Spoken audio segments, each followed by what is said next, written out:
Where are the low-value men? The hijacker's passport was found blocks from the World Trade Center crash site. You can believe that. You can believe that. You can believe that. Contracted COVID, but says with a mixture of medicines, including the controversial horse dewormer that has poisoned hundreds of people nationwide, he's now recovered. He was the best guy around. What about the people he murdered? What murder? From the headlines to the whisper star, low value mail, low value mail at 9 o'clock. We're truth fiction, take a walk. Why don't you swear on the Bible that you walked on the moon? You're a coward and a liar and a thief. Our stories are.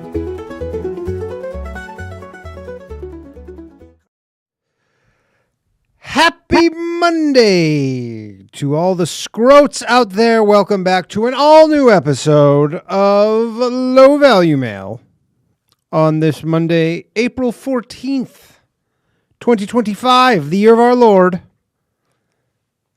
Tomorrow's tax day. You guys paid your taxes yet? Like good Americans? Although some of you are probably not American, at which point I don't know when tax day is. In your country.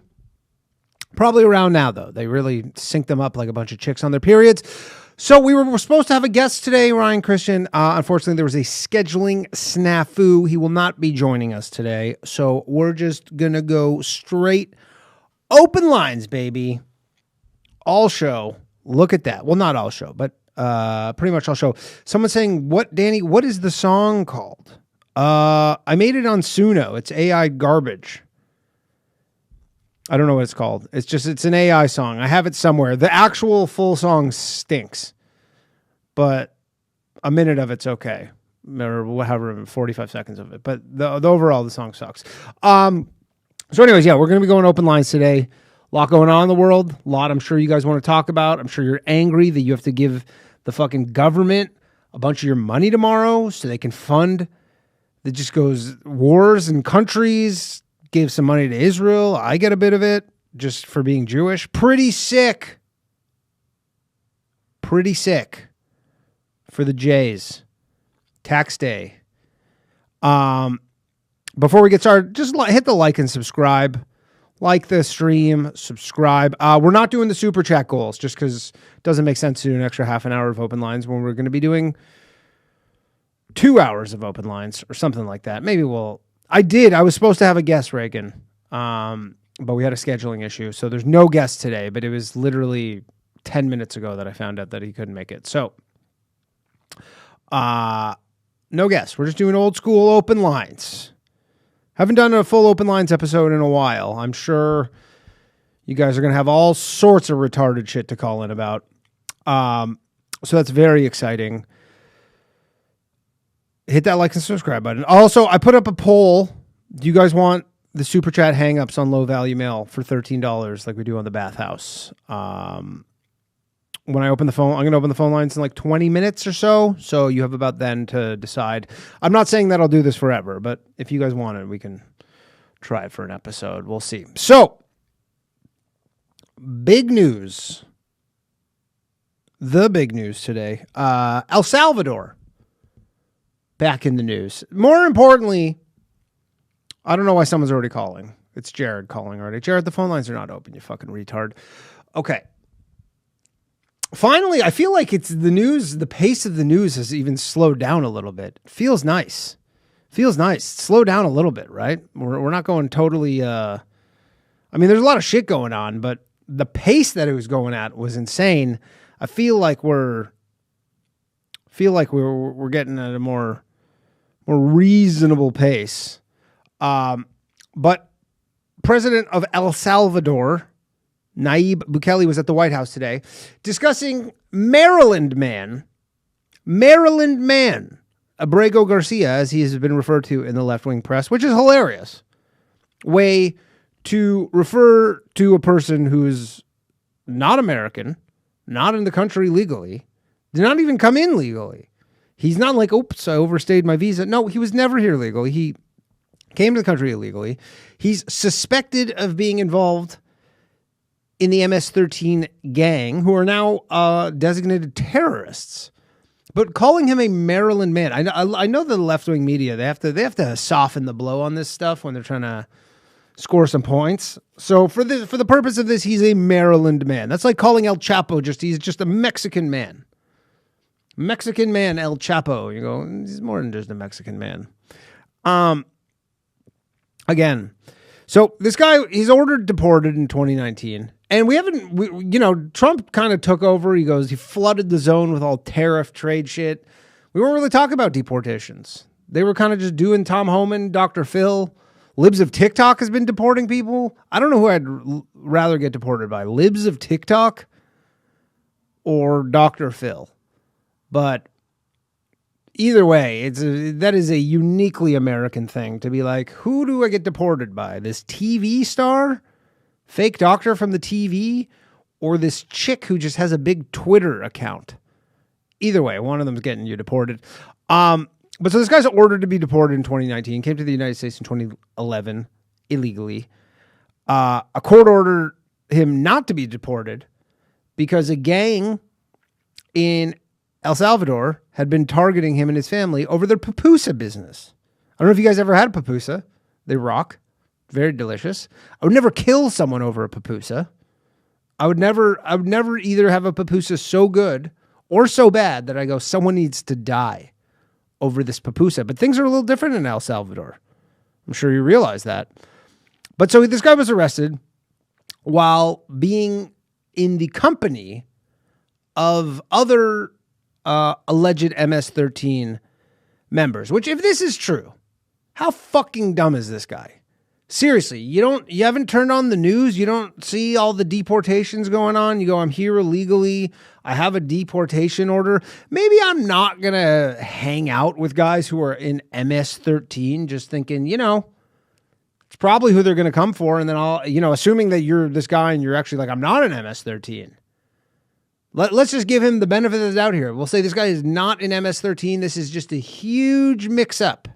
Just a big misunderstanding. You guys remember that movie? What's it called? Born in East LA. I feel like that's going to be making a comeback. It was a big movie when I was a kid. Born in East LA with Paul Rodriguez. 1987 film. Cheech Marin and Paul Rodriguez. And Cheech Marin, this is at the height of Cheech Marin's fame. This is when Cheech Marin was a big deal. But essentially, a Los Angeles native is rounded up by mistake with illegal aliens and dumped south of the border. So basically, this is kind of a born in East LA scenario here. This guy gets rounded up, except for that in Born in East LA, he was American. But he's like, a Chicano, one of those dudes, real Mexican guy, but American. And then they round him up. They send him to Mexico. So this stuff's been happening. That was like... This movie is almost 40 years old at this point. 38 years old, this movie. And so this has been happening for a while. This guy gets rounded up, gets sent to Mexico, but he doesn't have his ID. So then he can't get back into America, and then he has to sneak back into America, where he's from. Good movie. I don't actually remember if it was a good movie. I don't remember. But, when you're 6... most movies are pretty good. You're pretty stupid when you're 6. But anyways, if this guy was just happened to be hanging out with MS-13 members and he's not part of MS-13, what an idiot. Why would you do that? And look, I don't even believe everything I read about this stuff. I wouldn't be surprised if it turned out he wasn't part of MS-13. I don't know, right? But again, how stupid do you need to be reading the news, seeing all these deportations, and then just going to hang out, unless it's a giant misunderstanding and none of these people are part of MS-13. Which that one I go, I'm going to find that hard to believe. Usually when there's smoke, there's fire, right? Because again, the basis of him being in MS-13 was that a reliable source confirmed he was part of MS-13. But people sometimes lie to save their own hides. Excuse me, that happens. People might lie and say, people are haters. There's haters out there. And they go, you know how I can get rid of this dude? I just say he's part of MS-13. You guys can do that too. Try that trick. You got a chick you're not getting along with? A guy? Just say, call up ICE. Be like, this dude's part of MS-13. Peace out. Even if he's American, potentially. But so the Supreme Court voted 9-0 that the U.S. needs to facilitate his return as he sits in El Salvador's terrorist detention center, CCOT. But then El Salvador President Bukele says that it's not possible, which it's kind of interesting to watch this because obviously at this point, this is such a uncharted territory because the guy is not American. He's not allowed to legally be in America. So the idea that America has to take him back is bizarre. I understand that they're like, yes, there was a paperwork error. Someone made an error somewhere. I guess technically he shouldn't have been here.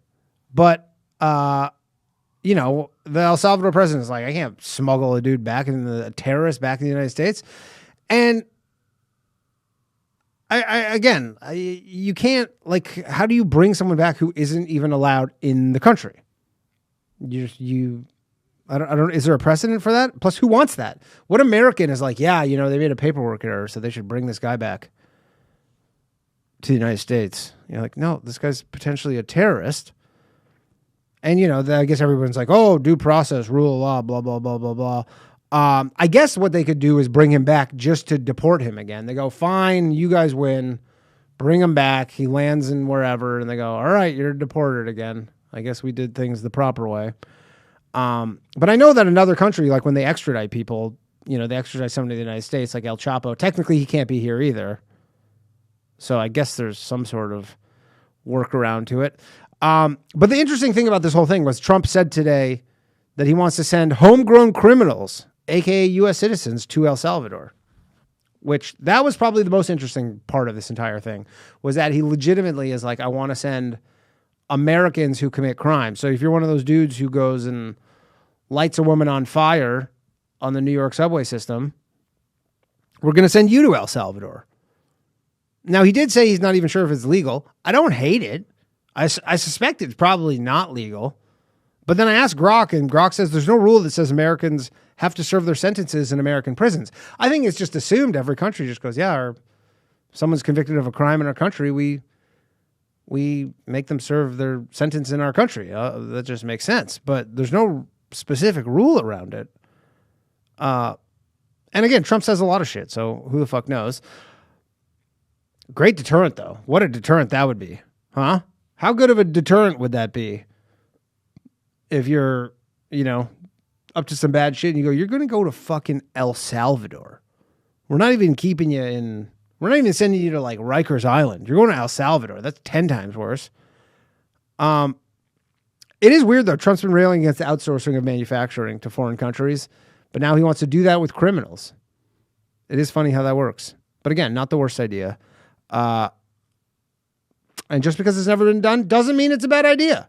I don't know. I don't know how I feel about it. Do you guys like it? Do you guys dislike it? I don't know. I know that the 8th Amendment says you're not allowed to have, what is it?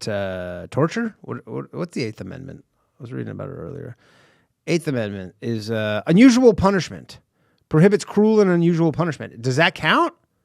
Does that count as cruel and unusual punishment? I don't know. I want to talk about one more thing, and then I'm going to open the lines. Actually, I'll just open the phone lines right now. So you guys can get on there, and we can chat. I just saw something hilarious that I thought was one of the funniest things. Bernie Sanders was at Coachella on the weekend. Coachella, famously the music festival in California full of people on drugs. And he came out. He made a surprise to talk about how bad Trump is and blah, blah, blah, blah. And all I could think of was, how much of a buzzkill would that be if you're like tripping on some psychedelics, MDMA, and Bernie Sanders comes out? Like, what the fuck? That would instantly just put you on just the worst trip. You're like, I was having such a fun time. And then fucking Bernie Sanders came out and just started giving me the business. I have a bunch of other stuff I want to talk about, but we'll just go to the phone lines. We'll go to the phone lines. Please like and subscribe to the channel. If you're an audio listener, make sure to follow the podcast, leave a review. Also, if you'd like to support the show, you can do so. Patreon.com/lowvaluemail, MAIL. I'm going to give away some money once we hit 500 patrons. And if you enjoy the show, support the show. Patreon.com/low-value-mail. Little news, a little bad news. No bathhouse tomorrow night, unfortunately. And I know there was no episode last week. We couldn't use the green room. Tomorrow, I'm going to Vancouver on Wednesday for shows this weekend. If you're in Vancouver, British Columbia, come out. House of Comedy, Thursday to Sunday. You can get tickets at dannycomedy.com. So there's no bathhouse tomorrow night. And even worse news, even more devastating, worse news. Next week will be the final episode of the bathhouse, at least temporarily, for now. I know, I'm sure some of you are like, that stinks. I understand. It's unfortunate. It is what it is. But basically, I've just been thinking about it. I can't have two call-in shows that are both doing poorly. I just can't do it. And I want to focus more on this one. So no bathhouse after next week. I will bring it back, however. There is an out. Art of the deal, baby. Art of the deal. Okay. Why is someone... What's going on here? I didn't pick up anybody. What the fuck is going on? Oh, I forgot. Fuck. Forgot that. I forgot to turn the mute all callers on. And now they are not muted. Whoops. God damn it. God fucking damn it. Forgot the... Mark, can you hit mute all callers? Oh, can I do this now? Let's see if I can do this now. I'm a fucking idiot. Guys, this life's not for me. Let me tell you, this life is not for me. How do I mute all people? Oh, God. No, this is absolute hell. I made it so that people can unmute themselves. And I can't turn... Oh, here we go. Allow participants to unmute themselves. Okay, I turned it off. Anyways, back to what I was saying, and then we will take calls galore. I will bring the bathhouse back once I hit 500 patrons. That's the only way I can justify it. Because I just, like I said, I cannot have two poorly...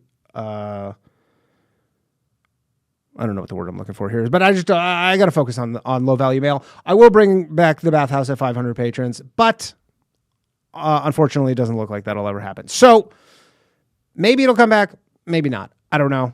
But for now, next week will be the last episode of the bathhouse.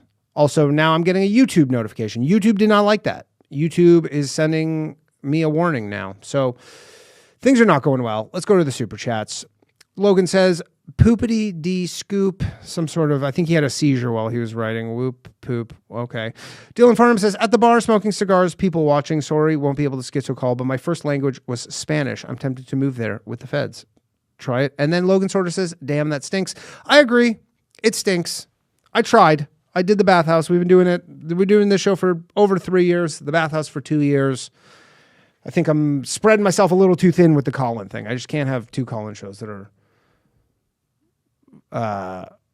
bombing, essentially. So the goal is to work on this one, make it better. But if you guys want to sign up for the Patreon, patreon.com/low-value-mail, go ahead. If not, no sweat. Don't worry about it. Okay, let's take some calls. Maurice says, what did you think of Rory getting the Grand Slam? I think the Saudis talked to Bryson, and that's why he collapsed, got spooked. I mean, dude, majors are tough. Majors are, what the fuck? Hold on. Why do not allow participants to unmute themselves? Oh, mute all upon entry. That's what I needed to do here. All right. I caught a bit of the Masters. I watched the end of it, and it was pretty good. I mean, I like that Rory got the Grand Slam. I don't know if anybody here is into golf or whatever, but it was good. I don't think that. I mean, dude, winning a major in golf is one of the hardest things, man. The nerves, nobody can understand. If you ever go play, if you're a golfer at all, go play skins with your friend for like $2 a hole, where literally an insignificant amount of money is on the line. And then when you go to hit a putt, and you're just like, what the fuck? Where are these nerves coming from? Then now imagine that it's $10 million on the line. Anyways, I can't imagine you guys love the golf talk. Let's take some calls here.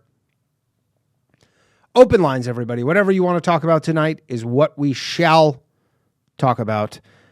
First call, we got... Who are we speaking with? You are on Low Value Mail.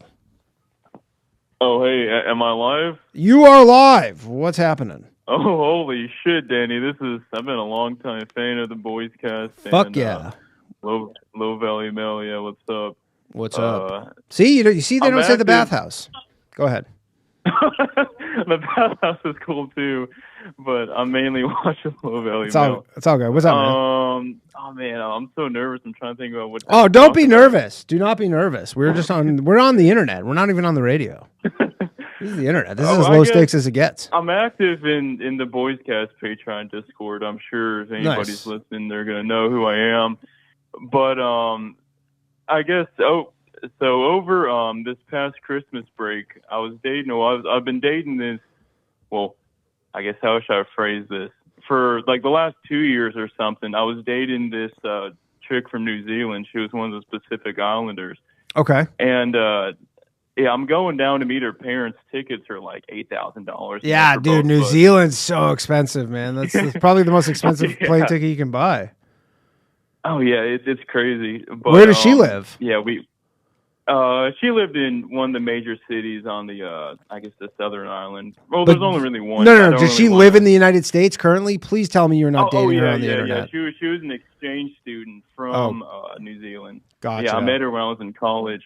Yeah, so we were dating for a while, and at first she was kind of like one of those like feminist type chicks, but I showed her, you know, like fucking Jordan Peterson, and afterwards she was like, okay, I guess. Sure.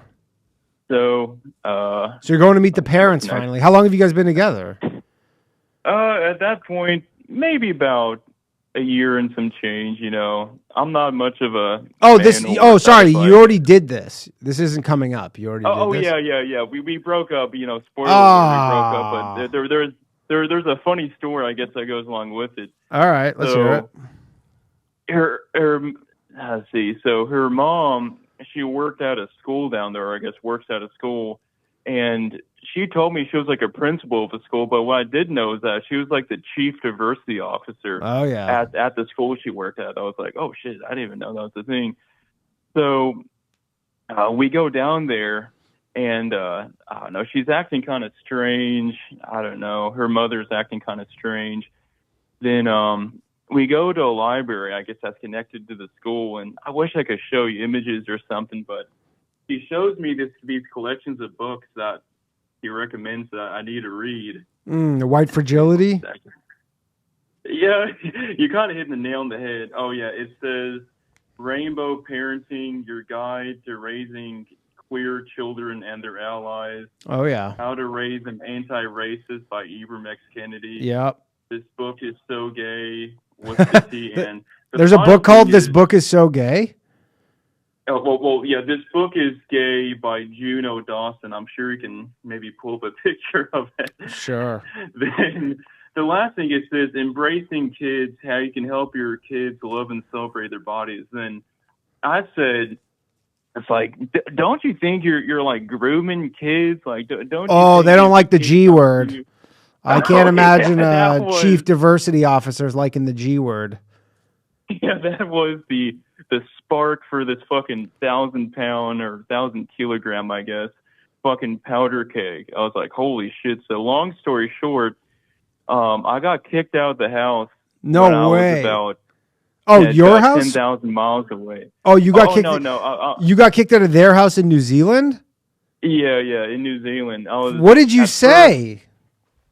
I said, like, don't you think these books are kind of like, could like groom kids, or don't you think you're like grooming kids when you talk to them this way? It's like what if, you know, a kid just, I don't know, doesn't have a dad and he needs like a father figure. Sure. And just go, oh, men are toxic masculinity. And then she, in the process of me getting kicked out, she was calling me all sorts of names. She was calling me like a transphobe, toxic masculine, racist, sexist. Sure. She never called me a liar, though, so I guess maybe I was they never call you a liar. They never called me a liar.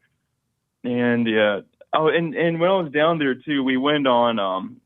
My girlfriend kind of demanded we go shopping or something, and New Zealand was really strange. There was more Chinese and Indians than there was like English or something. Sure. And I pointed that out, and I think that was a big no-no, at least in my ex-girlfriend's mother's Man, you eyes. you can't just notice stuff anymore. and What a for shame. reference too. For reference, I'm also a minority. I'm Asian, so it's like. Oh, you're Asian?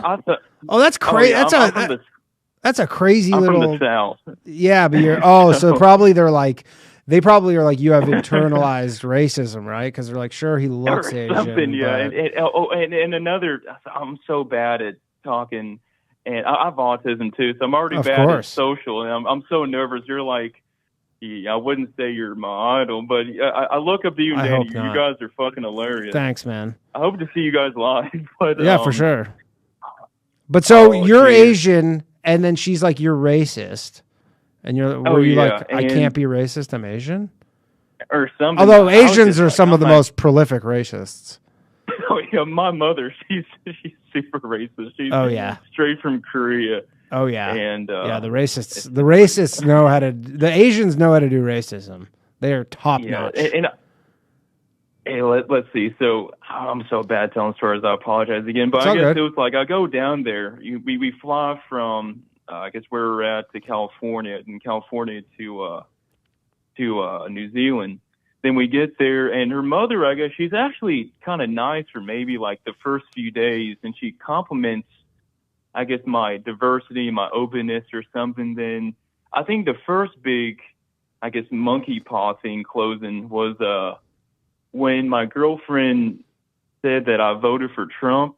And at first, my girlfriend's mother thought I was joking. It's like, oh, well, you have to be kidding me. Like, surely you don't have to vote for the racist. It's like, well, I think he's pretty cool, you know. It's like, because Kamala Harris, who the fuck is going to vote for Kamala Harris? You know?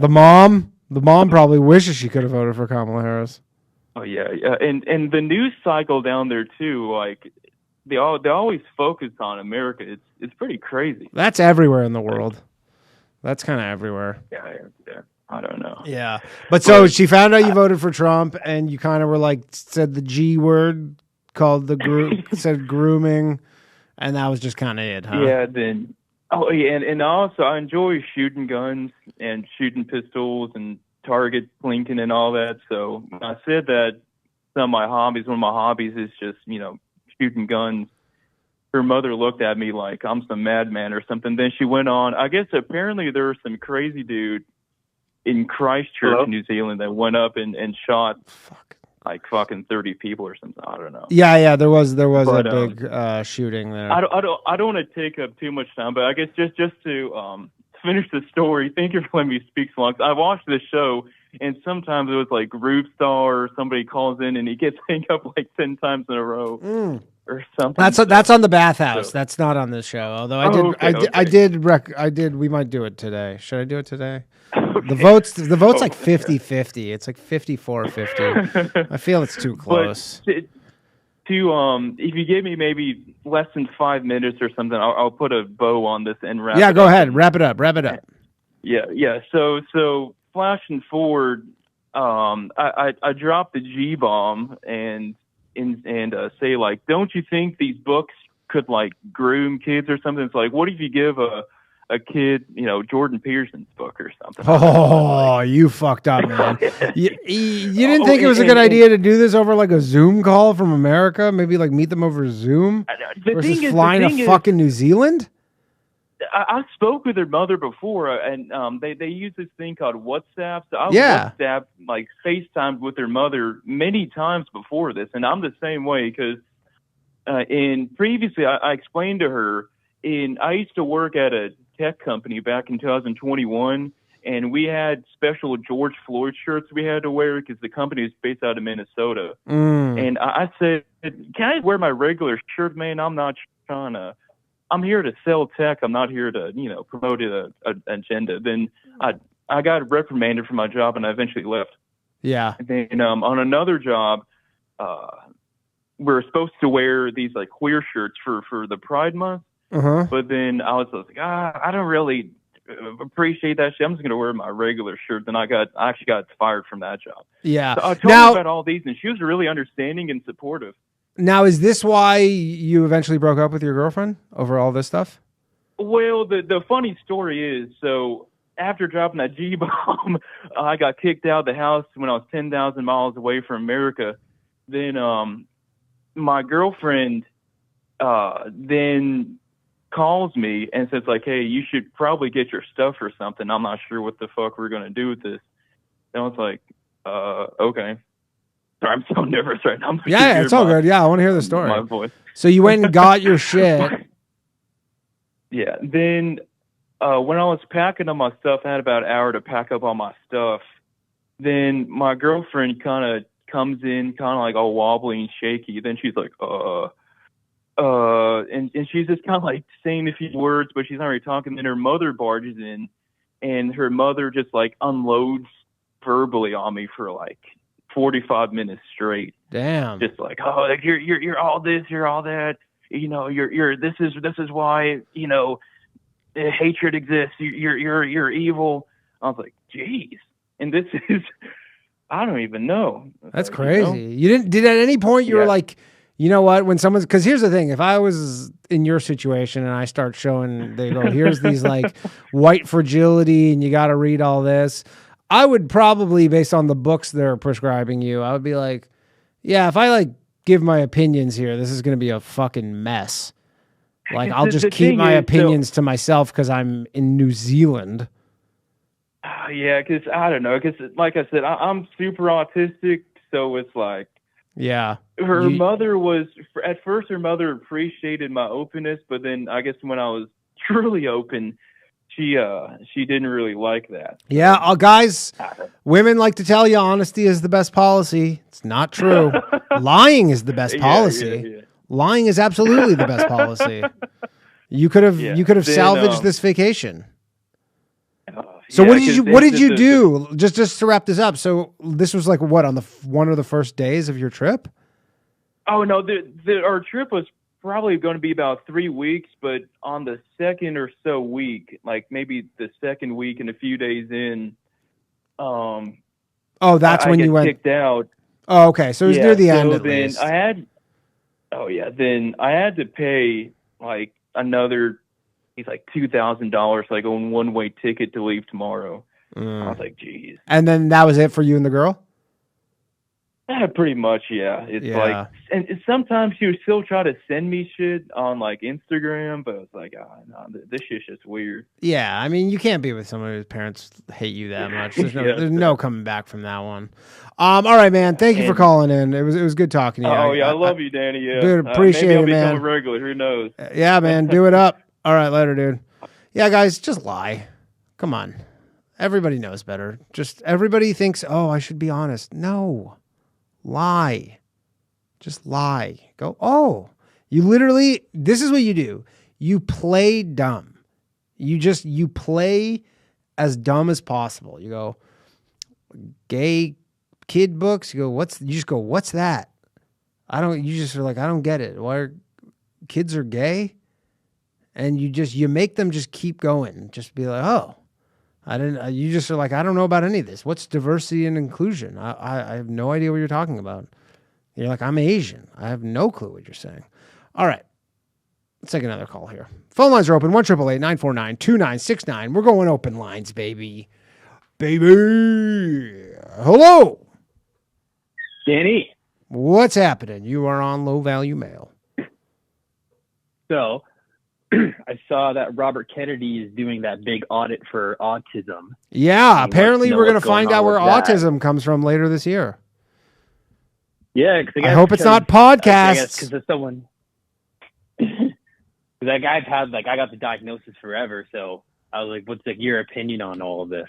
Do you think people just have no attention spans, or? I think people have had this, whatever we call autism now, has been around forever, and they were called eccentric or weird or many other terms that just were not autism, and now autism is just this like massive catch-all but I don't think the rates are increased. Now, in terms of like, the people who have to like wear helmets because they'll like bang their head on the wall, I don't know if those numbers are higher, but in terms of someone just being like, it was unheard of for girls to say they had autism 10 years ago.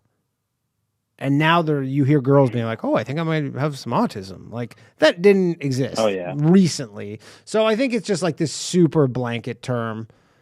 But in terms of like, I don't know, like the severe cases of autism, like what we probably would have called autism in like the 90s where you needed special schools and whatnot. I don't know if that's higher. If I had to guess, probably not, but maybe. Like, what's your autism? You just fixate on stuff. I have like 8. I don't know, because I know when I was because ever since I was young, they always knew I was different. Like every parent could just tell that I just acted differently from other kids.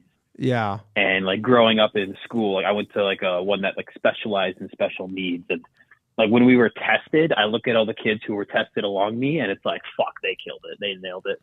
Mm-hmm. But here's the thing: so you sound pretty normal to me. So what happened with me is I got really lucky because one, my brother was captain of the hockey team, so when people tried to bully me, he'd always step in. Yeah. So and then I also did an after school program that focused on reading and writing. Okay. So, I can't spell. My spelling is terrible, but I can read fine. I can tell my thoughts easily, and I do have trouble with things, especially living with roommates who all aren't. Well, one is, but aren't autistic. They can kind of tell things about me. Okay. But, yeah. Is there something you're really good at that's really do you have a skill that you're specifically? I'm really good at untangling wires. Oh, that sounds autistic. If you give me Christmas lights or headphones. Yeah. Those babies will be undone in a minute. Right. So I have a really good memory for random stuff too. I remember this girl told me something in middle school, and then in college I referenced it, and she was shocked. Right. So that's something. Yeah, I feel like that's the thing is with this quote unquote autistic people is you're generally you just have probably a different way that you learn, but you're capable of learning as it sounds like. Because again, it sound totally normal to me. You don't sound like someone who has It's crazy. Growing in school, they just wanted to put me in after high school, they wanted to put me in a house and just do nothing. And now I work in the trades, and it's you're gonna learn this shit. Yeah. So now you work. So you work in the trades. You probably make decent money. Yeah. What trade do you have? A lot of them. I'm in roofing. You're in roofing. So yeah. I mean, I'm sure. I want to do plumbing, but getting an apprenticeship right now is impossible. Really, it's really hard to get an apprenticeship. Yeah, I thought with roofing, I was hey, I'll do roofing for a bit and then I'll apply for plumbing. And I've applied a bunch. I've talked to plumbers. I've just gotten nothing. Yeah. I think too many people have gone on trade TikTok and are just oh, it's easy $100,000 a year. So now they're just fuck. Yeah, everybody. What's the point of hiring people? Everybody's spilling into the trades. Interesting. Well, yeah, I don't know. Yeah, again with the autism thing, I don't really know. You don't sound autistic to me. You seem like you're gainfully employed and take care of yourself. I guess. Do like anime. So yeah, but I don't know. Lots of people like anime. I don't know. Does that necessarily make you autistic? I mean, it could be an autistic thing to like, but I don't know. The big Venn diagram for those people. Yeah. All right. Well, also I was gonna say, you should try and pump clips out for this show because it's amazing. I don't get how you don't get people. You know what? I used to put clips out. It's this. The clips never did well for this show. I was doing clips for 2 years, and literally they all bombed. I could never figure out. I don't know, just for a call-in format. I don't know why I could just never get clips, but I might give it another try. See if maybe something's changed. I mean, I have literally people call in for 20-minute fucking phone calls. One more quick story about JJ. Yeah, go ahead. All right. So I was trying to get my coworkers to listen to the boys cast, and after months of bitching about it, they finally put it on, and I forgot the episode with JJ, and they loved the intro. And then as soon as it started, he's like, "Yeah, I licked cum off the ground. It was amazing." And they just shut it off and looked at me. I was like, "Shit." Yeah, that'll do it. They're like, "What kind of?" They probably were like, "What kind of shit does this autistic guy listen to?"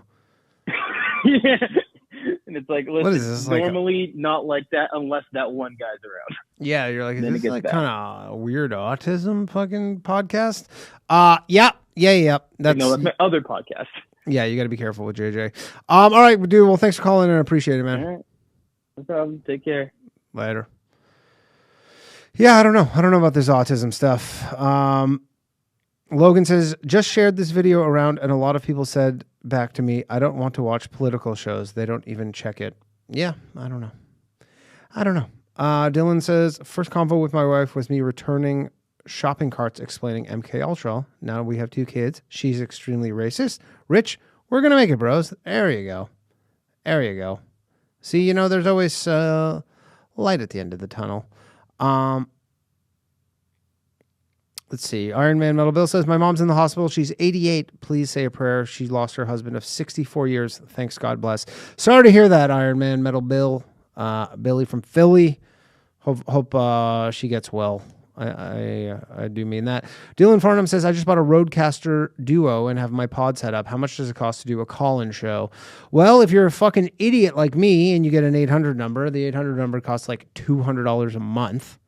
But for the most part, it's fairly cheap besides that. You need a camera, some camera equipment. I mean, the cameras, you don't need a crazy camera, though, to do it. You need Restream. What else do you need? Which is like $20 a month. That's about it. And then you need a YouTube channel where you can live stream, or somewhere where you can live stream. Big Chim, it says the bathhouse in the hospital. It's 3 years old. Please say a prayer. Just lost a real ass podcast of 9 years. Thanks. God bless. Well, hopefully, I'm being probably too hopeful, but maybe we'll hit 500 patrons and I'll bring it back. But until that happens, we'll see. But I'm telling you, it's not looking good. I was looking at the Patreon today. Not looking great. So, but you never know. Sammy says, did you look at the vaccine schedule for kids before 1988? They only took like 4. Now they take over 25. But again, I've been talking about the different types of autism. I want to know like the fucking helmet autism. How is that like the Rain Man shit? Are there more Rain Mans? Because I don't really run into a lot of Rain Man type folks. You don't see them. But doesn't mean they're not around. I just don't see them. Maybe they're in special homes. I don't know. All right, let's take another call here. This is not Matt. Yo, what's up? How's it going? Who am I speaking with? Is this Matt? No, not Matt. Yeah. Not Matt. What's up? It's either. It's either. Whichever you feel. Okay. What's happening? Not much. I called in because I actually live right near where the dude in Maryland was deported from. Really? Is it? I imagine it's a big story there. Not really. Is there a lot of MS-13 in Maryland? Oh, dude, the Maras are everywhere around like Maryland and North Virginia. Really? Yeah, dude, it's all Central Americans here. Interesting.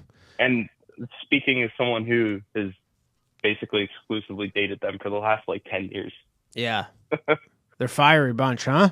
No. You ever have a knife pulled on you? No. I date like the moderately toxic ones. Oh, the moderately The ones toxic. who just like cheat on you. Oh, okay, that's fine. That's doable. I mean, you're not going to get killed doing that. Yeah. Do you care that they sent this dude away to El Salvador? I don't know. I'm of two minds. Like I'm fairly like libertarian, like fairly like Dave Smithish. What's the libertarian argument for this stuff? I mean, you could argue the Clint Russell approach, which is that like nations, like we understand that they shouldn't exist, but in the sense that they do exist, their primary function is to serve the citizens of that country. Sure. However, the other part of me is I have never had more fun around Latinos. Like white people are boring as fuck now. Like, yeah. You hear that, white people? You're on notice, white people. All the white people watching the show, you're boring. Yo, I'm a white dude. I worked at a hood liquor store and like lived around like Latinos, and it's the most fun I've ever had in my life is going to like cookouts and like carne asadas. Like, I don't know. It's just a more fun way of life. But as far as like I can tell, like what you were saying about like don't hang out with like the Maras is like it's kind of hard because it's like the inner cities where you kind of have to pick your colors.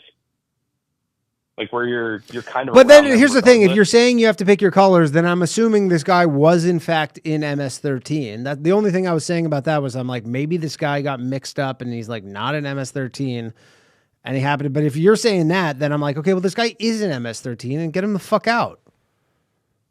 No. It's more like it's hard not to be around someone who's in MS-13. But there's the people that are doing like stuff, and there's the people who are just around it because, you know, their cousin is a member. Right. And so like in that area of Maryland, it's like I lived in Gaithersburg, like where like Nick Mullen came up. Okay. And like it's all Latinos there. So do you hang out with people who are in MS-13? Not knowingly, but I would be surprised if I hadn't hung out with people in the past who are in it or related to it. Sure. So it's but possible. It's not like people are going around. Yeah, it's not like people are going around saying like, "Oh, I'm in a gang." It's like it's just kind of there. Yeah. They don't have like MS-13 tattoos. Don't they all have like crazy tattoos and stuff? I mean, everyone around here has tattoos. I don't know what any of the gang tattoos look like. Right. Plus, like you were talking about it on one of your shows like a little while back where it's like, I think it was on the Boys Cast where it's like, one of the tattoos for MS-13 is a star. Yeah, like, I know. It's like the star on the elbow, and there's like the Jumpman logo where you're like, a lot of people have these ones. Yeah. It's not necessarily. Yeah, it's like, so, I don't know. Plus, it's the government telling you this. It's Tom Holmes. Yeah, and again, I am somewhat skeptical. Like, I don't just believe everything the government says. I'm just kind of trying to figure it out. Where and again, this guy did have a standing deportation order, and I don't know. Like, I was reading stuff online, and people are like, "Look, if his family's pupusa business is like, if they're facing violence, it's very likely from some other gang. It's very likely because he is involved in some gang activity. Like, generally, it's not just like, or he just didn't want to pay extortion. That's true. I mean, like, yeah, but his family's there like, though, so it's like his family's still running their business. So like, you have to assume if they're not just like, we're not paying it, and then they're fine because he's in the United States. You got to figure like that would still cause problems for them. You'd be surprised. So I've dated a couple girls from Honduras, and Honduras was like as bad or worse than El Salvador. Yeah, but I've heard. The reason it didn't get reported on is because like the U.S. was basically like Honduras was basically like a puppet of the U.S.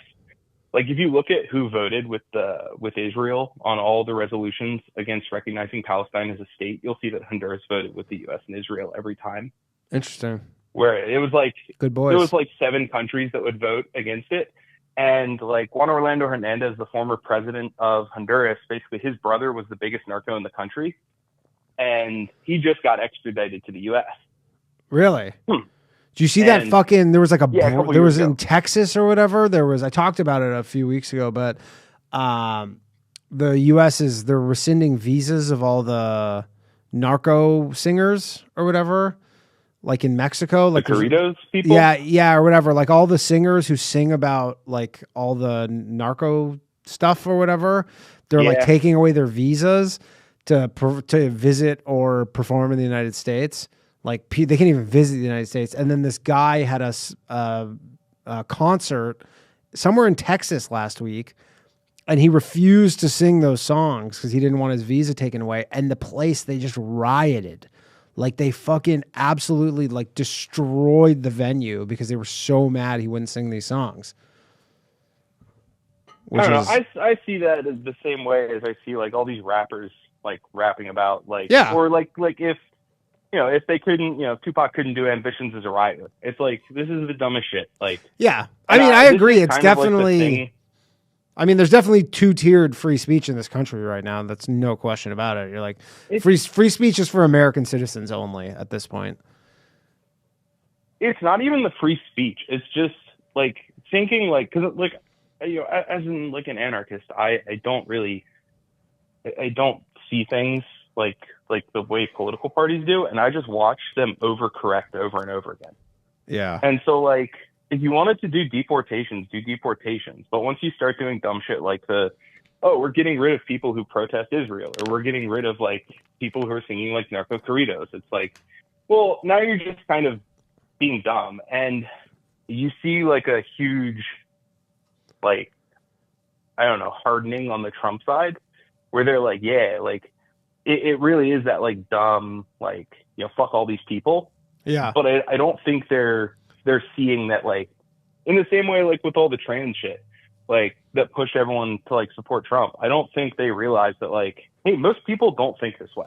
No. Most people are just like, yeah, like the violent ones, get rid of them. But like most of the ones that are here, you know, serve them deportation notices, you know, try and do it in a, you know, less brutal manner. Sure. And, you know, don't, or at the very least, don't dehumanize them. Yeah. And I agree. Like, I mean, I don't think like, the fucking narco corridos or whatever is like causing, you know, that's literally the equivalent of, you know, like gangster rap causes violence, where you're like, I don't know if that's necessarily true. Yeah, no, literally, I go out to like Latin bars every weekend. Like, they're where I hang out. And all they do is play like reggaeton, bachata, salsa, narco corridos. That, like, it's just music. Yeah, it's just music. I think that,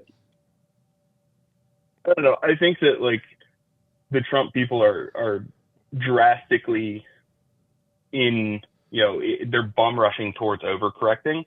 Yeah. And I think agree. that it's just like a bad, like, I mean, even if you do like go through and say like, hey, we're deporting these people, this is kind of why I really enjoy listening to you. And for what it's worth, I'm tossing you a Patreon subscribe after this, because, you know, I really enjoy these shows. Like, nice. I used to listen to Tim Pool a lot, and I stopped listening to him because people were mad at him last week. I went and did his show on Thursday, and like his views were like down so much. People were so pissed about his thing with Carmelo Anthony.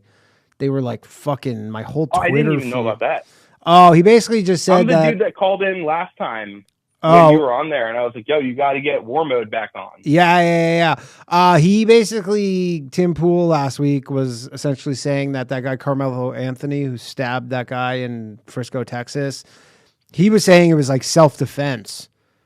And everybody was just fucking losing their minds. Like, people were like, is he trolling us? And he wasn't. Like, he's just like, that's what he believes. He believes that it was self-defense.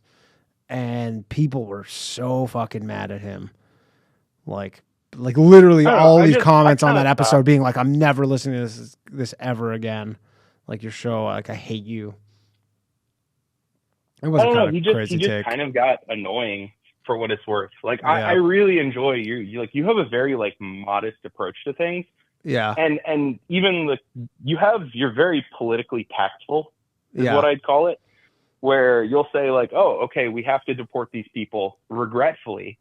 You know, we don't hate them. If we were in their position, we would have done the same thing. Like, if you were living in, you know, Central America or like Venezuela, like, and there was a free ticket to come to another country, sure, you sure as shit would do that too. I mean, I'm sure Mexico deports tons of people to Central America who shouldn't be in Mexico, and I'm sure people get deported from every country.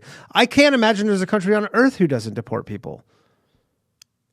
Oh, like, no, 100%. But I think that just like when you go like all rah about it, and it's like, yeah, get the fuck out of this country. It's like, no, chill out. Like, for sure. Like, and not only that, alienating people. Yeah, that callousness like gets points for the other side, because there are people who are like, yeah, I'm pro deportation. Maybe I voted for Biden and then I voted for Trump this time around, and then they're like, yeah, I don't like this though. They're like, this is too much. I don't want you to be doing this gleefully. Like, I want you to be like you're saying. Like, you're like, just do it, but don't be like mean about it. Yeah, no, and now, but I also understand part of the Trump strategy is literally like making people afraid to be here so that they just show themselves out and the government doesn't have to do it. And they go, that's it does seem like that is part of the strategy, where they're causing so much fear, where people are like, you know what? I don't need the chance of going to fucking El Salvadorian prison. I'll just go home. Like, I don't want that.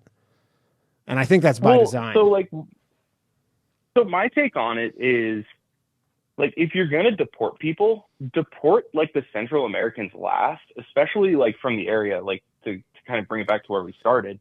like deport them last from this area, because there are people who have houses here. It's not like people, like when they talk about like, oh, they're leeching off the system. That's not like that's not the generally case occurring in like the Maryland area, because there's generally like a family that has a house and they have like a business. Mm-hmm. And, you know, they're not leeching off anything. They're kind of just living a multi-generational family. Yeah, like, for sure. lifestyle. Absolutely. And like, and they're paying taxes. Those are the people. Oh, 100%. And those are the people that like, I would rather like, you know, if you're doing things with a strategy, you know, deport the people who don't have that kind of lifeline already here and actually have to live off the system. Yeah. Like, but again, I don't know. Yeah. Like, no, dumping. I agree with that. Like, but the problem is that like they promised they were like, we're getting rid of all the dangerous people. And then now they're like, yeah, we're just getting rid of the dangerous people and whoever else we happen to scoop up, you know? And 100%. And I said that at the beginning. I go, that is a risk for the Trump administration. Because if you get enough stories, not even like this guy, but stories of just like, you know, there was one story of some guy that I was reading today where basically they were looking for someone and they found he was like getting into his house. He was like, I think he's like 19 years old and he's been here since he was 7, getting into his house. And they were like, this isn't the guy. And they were like, just take him too. And they deported him. And he wasn't even the person they were looking for. He was here illegally, obviously. But enough of those stories, people are going to be like, yeah, we're overdoing it. I don't think the general American has the appetite for that, for too much of that. Oh, 100%. Yeah. Anyways, I got my personal beef right now is, you're all good. Yeah. Go one last thing. No, I was just saying my personal beef is with tariffs.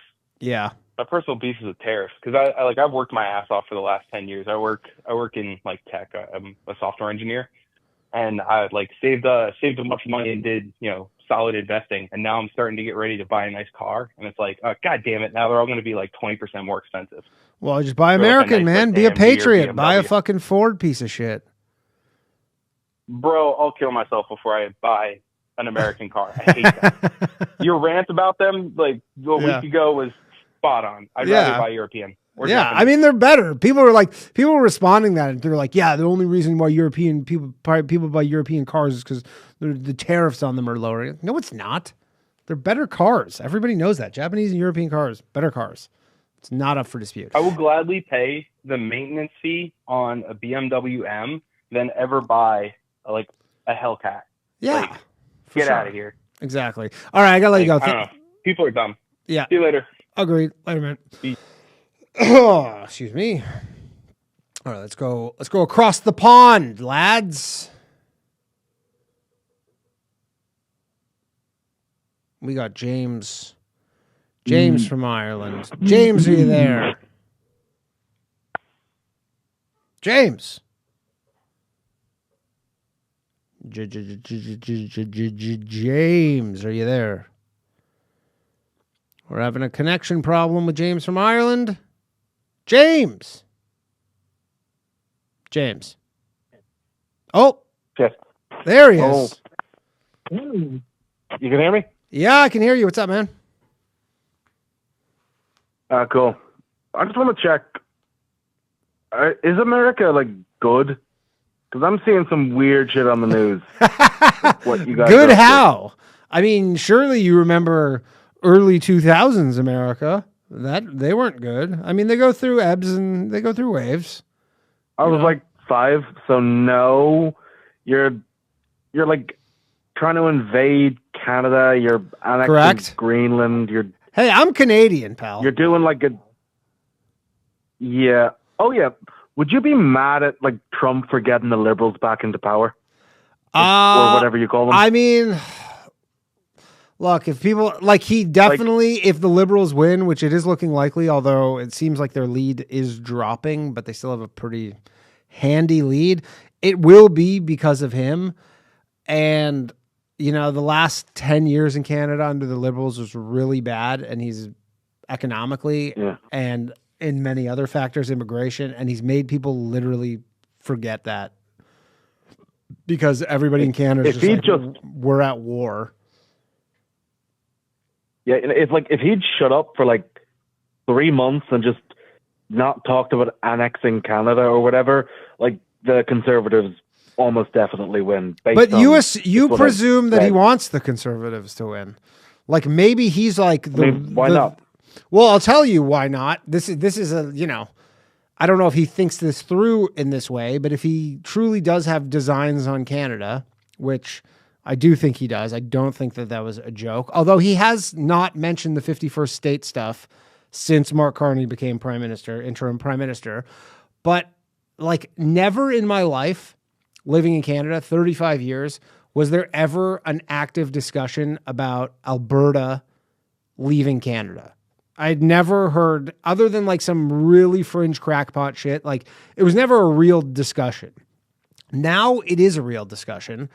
And if the Liberals win, I expect that to ramp up a bit where they might actually have like a referendum on leaving Canada. And if Alberta leaves Canada, Saskatchewan's going to leave with them. The two of them will very likely leave, maybe not at the same time, but if one happens, I can expect the other to happen, at which point Canada will be way easier target to actually be this whatever 51st state or part of the United States. It's a lot easier to like pick them off when they're a fractured country versus when they're kind of standing together. I mean, and maybe he sure, knows like, that. Does Alberta have the legal right? Like, does it have the right to have a referendum? Like, absolutely. Quebec had a referendum in 1995, and almost left. So is that a specific Quebec thing? No, or is that any just, province. Now, like basically what happened, it's similar to Brexit, whereas like you can have this referendum, and if the referendum passes, then the province will go negotiate with the country. But there is a mechanism in place. Now they passed a law in 1999. I don't know what it's called in Canada, because essentially what happened with the Quebec referendum is they said that the question of separating was unclear. Like what people were voting for was unclear, and it was in French and English. So it used to be that you had to get to a referendum, you just needed 50%. Now you need a super majority, which would be, I guess, like 60. I think they say it's like 2/3. So I think 2/3 of people need to want a referendum to be called. And at which point, if they have it, then, you know, Alberta can start discussing either becoming its own sovereign nation, joining the United States, but it gets the ball rolling. But there is a mechanism in place, yes, in Canada where it is possible. I don't know the likelihood of any of this, but it's not impossible. Do you ever consider just swapping for a state? You know, like there's some liberal states or something, and Alberta swaps the U.S. and like the problem is state. they would have to be something like maybe Maine or something like Borton. I don't even know if Maine is liberal. I think Maine is pretty liberal. I mean, again, a manifest destiny does not include giving up property. It only includes acquiring it. So I don't think America would be into that, but they would pretty happily Russian of you. Yeah, they would happily take Alberta. The Americans would love Alberta and Saskatchewan. Love it. I will say it is funny. This is I think the only time in history where one country is trying to annex another by just negging them. Kind of. Well, there will be some economic pain. That's negging the thing. Canada. They're negging Canada, but then they can really economically fuck Canada over to the point. Like I said it before, and because apparently there's now some talk with Greenland where they're talking about paying every person in Greenland $10,000 a year to join the United States. I don't know if that's in perpetuity or what, but basically there's been a discussion. No, because I know just a bit more about the Greenland thing. Yeah. Just because it's just kind of my interest. One, like Greenland has like a 6% approval rating for the U.S. I understand that. Fucking does not want to. But the other thing is, Greenland, like, it's only got 50,000 citizens. They collectively own all of the wealth of Greenland, like all of that mineral shit. Yeah. All they need to do to match that money is just sell out, like just rent out that shit or give U.S. companies that platform, and they'd be each getting tons of money. All that fucking money. Plus, So why Greenland haven't they? already gets about 500. Yeah, they get $500 million from Denmark, Greenland right? yeah, that's the thing is, Greenland are basically just the last Native American country, and I don't think the U.S. was really good to the Native Americans. No. So I don't really think they want to. I don't think they want to go back, especially with the guys like, we're going to conquer you anyway, and then we're going to kick you off the land. Okay, what about this? What about if you're really from Greenland and they go, we'll give you guys $1 million cash, each of you, to become part of the United States? I mean, maybe, but I mean, Greenland could probably just get that by selling it, and they still get the country. Sure, but I mean, the thing like is, they have haven't done any of that yet. And one, and two, like to start to finance like the capital expenditure to go finance, like, you know, developing what you need to develop to get all those minerals out of the ground and sell them and everything. And that takes a long time. America doesn't have that amount of time. They got to get this deal done ASAP. I mean, but why? Like well, no, I mean, considering what's going on with China and all the trade war stuff, it's like they might be in a war with China, like a real war, not a trade war, you know. And that's because I've looked into this. Greenland gives the U.S. unlimited rights to build as many military bases as it wants already. Like, is it just like the thing is, any deal between the U.S. and Greenland, the U.S. is just trying to get those minerals for the cheap. So it just makes more sense for Greenland to hold on to it unless the U.S., you know, just kills them all. Which, you know, is an option. Which is an option. I mean, they said that they wouldn't rule out force to acquire Greenland. I mean, it would be it would turn the world on its head if the United States physically invaded Greenland. I didn't know that about the unlimited military bases, so that kind of does give them what they want. You go, if you're trying to defend yourself, go build the fucking 50 military bases here. And then Greenland's also, and just to say, Greenland is a part of Denmark technically, which means it's a part of like NATO and the EU. So, like, military invade Greenland probably starts World War III. Yeah, probably. Like, the French are putting. Like, the French have nukes, and they will use them. Well, probably not, but they're not going to use them on the United States. It's still end of the world. Yeah. It would be bad news. 100 nukes ends the world. Like, there's a statistic: 100 nukes, just any nukes, will end civilization. 300 nukes just ends life. And Pakistan has 300 nukes. Really? So Pakistan at any moment can just end. Yeah, no, Pakistan has enough nukes that if they just detonated every single nuke just in Pakistan, world ends. Well, yeah. So, yeah. Yeah. Nukes kind of win. Like, it's instant world peace. Sure. Because if you fuck with the nuke, Pakistan can just end the world. And Europe is getting really into nukes now since the Russia shit came up. Yeah. Like, that's something I could really tell you as a European. I'd say within the next 4 years, about 5 nations will have nuclear bombs that didn't have nuclear bombs before. Like, I can almost guarantee that. Interesting. Yeah, I don't know how the Greenland thing works, but back to the Canada thing, I was just saying that, like, he hasn't made Canada even an offer. Like, I could tell you, I know a lot of people who, if he was like, oh, we'll give everybody in Canada $100,000 to vote to become part of the United States, I personally know a lot of people who would take that deal. Like, it's they wouldn't love it coming from Trump, but they would take it. And that's only $4 trillion. Yeah. Like, that's not a crazy sum of money to the United States. Like, it's doable. Still a fair bit. Yeah. Like, that's still a fair bit. I mean, it is, but it's not to the United States. Their GDP is like $28 trillion. And they print unlimited money. You're like, so just go print $4 trillion. The resources in Canada are worth more than $4 trillion. So it's not even that big of a deal. Like I'm not saying it's nothing, but it can be done. It definitely can be done. And how's the trade war with China and also the world going, by the way? Depends who you ask. The trade war. If the Trump loyalists say it's fucking to plan at this moment, everything's going perfectly. I feel like we haven't really seen like the fallout. It's still too early to see, you know, how everything's going to be affected. Like today, they're like, oh, NVIDIA. I know people are mad that I say NVIDIA. NVIDIA is creating some chip fabrication plant somewhere in the United States in Phoenix or something. But you're like, this is going to take years for it to be online. So I don't know. I know it sucks if you're like some Amazon reseller of fucking garbage. Sell some Chinese garbage. It's not great for Ireland's like the U.S. The U.S. is Ireland's biggest trading partner because we're like the bridge between the U.S. and Europe. Well, isn't the deal with Ireland that you guys have these crazy low taxes, and that's why everybody has like their headquarters there because they basically just do it to avoid paying taxes in the United States? Yeah, that's a lot of it. It's also we're the only English-speaking country left in the EU, and the tax loopholes.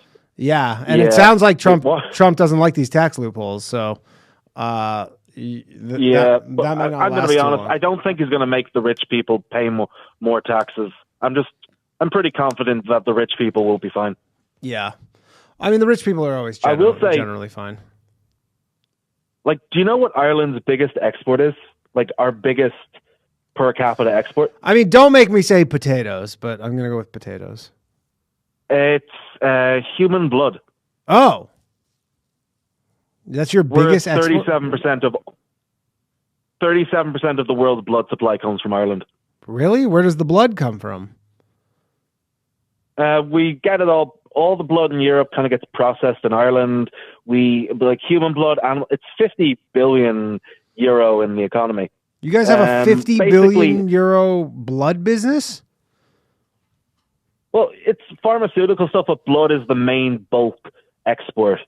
So it's like, it was one of the things with the tariffs people were trying to avoid. The U.S. may have put a tariff on just blood, and it kind of needs blood to live. Yeah. And that was the big, Crazy. No, because there's like huge blood shortages, and this is like the blood that goes to hospitals. Yeah. So if you get a transfusion in America, you're getting Irish blood? Yeah, probably. At least it's made in. It's like we process it. You process. So it's probably a lot of European blood processed in Ireland. Yeah, interesting. You trade out whiskey for blood. I did not know that. That is probably. I doubt anybody knew that. Interesting. Our economy is tech, pharmaceuticals, and blood. Crazy. Never would have thought that in a million years. All dick pills, Viagra. Viagra, Ireland. All that shit. Yeah. And blood. So. Well, enjoy your blood. If you ever got a blood transfusion, you're welcome. Yeah, well, I guess they're going to have to not have tariffs on Ireland in case we get into a war and then we need blood transfusions. Yeah, that's the thing is everyone was like, you're going to put a bunch of tariffs on Ireland. I know that's going to go bad for all the medicine. Yeah. And it might work, Yeah. All right, James. You might make it work. Yeah, anything else you want? No, I think I've taken up too much of your time. Cool. Thanks, James. Good talking to you, man. Look at that. All the blood in the world. Ireland. Who would have thought? 50 billion a year in blood. Ted K says 5 big booms for the bathhouse. Maybe it could be a Patreon-only thing. This and bathhouse are the only thing keeping me in the gym doing cardio after my lifts. I was thinking about doing it. Here's the thing. I actually did, and I said it last week or 2 weeks ago. I was thinking about doing the bathhouse only as a Patreon thing, but then the problem is like the live stream, because it's a call-in show, so then if it's not live stream, then people wouldn't have access to the calls. And I've been thinking about it, and it just didn't seem like that would quite work out, unfortunately. Anton says, MS-13 here are angels compared to Central America because there are consequences here. Dylan Farnham says, deport Slav back to Israel. I like that. I can get on board with deporting Slav back to Israel. Anybody wants to call ICE on Slav. He's not even an American. I guess he's an American citizen. He wasn't born here, though. Hello, Brent. Hey, brother. What's up, man? Can you hear me all right? Yeah. Right on. Hey, down in South Carolina, I got a fishing story for you. Yeah, let's hear it. All right, so my boy picks me up yesterday. I had stayed up super late. Just wakes me up out of a blur, and he's like, "Let's go hiking. We're gonna find some mushrooms, right?" And he's an expert. So anyway, finding like mushrooms to get high, or just eating mushrooms? No, just like medicinal, like morels. We were looking for morels. I mean, that shit's good eating, man. Yeah. Well, yeah, he makes tinctures, him and his wife. Like, he knows what he's doing. I'm just along for the ride. Sure. So we go out there, and it's Clemson University owns a lot of property, and so we go out to the woods, and we got 3 dogs, and we're I'm not wearing shoes. Like, I just don't like it. Like, I'm part Cherokee. And so we're hiking barefoot, it's 70 degrees, South Carolina. It's so awesome. And walking around with these dogs, everybody's, it's not too many people out there or whatever. But we get up to this creek, and these guys look like they're set up to go fishing. And it's a really small creek, kind of. And we're like, it's just a lot of confusion with the dogs and everything. We come up on these guys, and they're look like they're set up to fish, and we're like, my buddy's like, what are you guys gonna catch some bass? And like, it was funny already because the guys it's 70 degrees. The guys in chest waders. You know what I'm talking about? Yeah. No, he's dressed up for like winter time. Anyways, like it ends up being that that they were doing research with small fish. They were catching minnows, but this guy has full-on chest waders, and he has like a 2-foot fishing rod, and we just walking up on him, and I'm barefoot hiking, and like, I'm like, we're going across the little place where they're fishing, and it's not deep. Like, it's just like a 2-foot little stream to walk across. And he's got all the way up to his chest? The chest waders, the full blown, like, if I have to get deep in the water. Yeah. And they were what were they fishing for? Just bass with minnows? No. This is the funny part. They were doing research for small fish, and it was super cool. Like, I kind of know about that. Like, I did stream ecology when I was in college, and like, they were just studying small fish. But the guy had the chest waders on and this little tiny fishing rod, and we were like, what the hell is going on here? Okay. Like, but anyway, they were doing cool research, but it just walking up on them, it looked like it's South Carolina, and it looks like yeah. What are they doing? It sounds like they were city. Sounds like they were city folk. No, the guy was actually from like Fort Collins, Colorado, visiting the university there to study these little tiny fish in these streams. Did you guys catch any? Cool, did you guys get any mushrooms? Sounds like you're on mushrooms right now, to be honest. Nah, dude. The wild pigs had already run through everywhere, and everywhere we went, you could just tell that the pigs had already eaten everything. Fucking bastards. That's too bad. Well, all right. Anything else you want to add? No, dude. Good work, my boy. Thank you, Brent. Good talking to you, man. Brent, everybody. Let's take another call here. Phone lines are open. 1-888-949-2969. Hello, Chris. Yo. What's up, Danny? What's happening? Hey, what's up, man? First of all, let me just say I don't hate the Jews, right? Okay. That's how I preface every phone call I make, too. Yeah, no, well, usually I want to take a little change in pace, right? Because nowadays, a lot of people are like socialists and communists, right? Mm-hmm. And a lot of people are just like eat the rich and don't simp for billionaires. But you know what?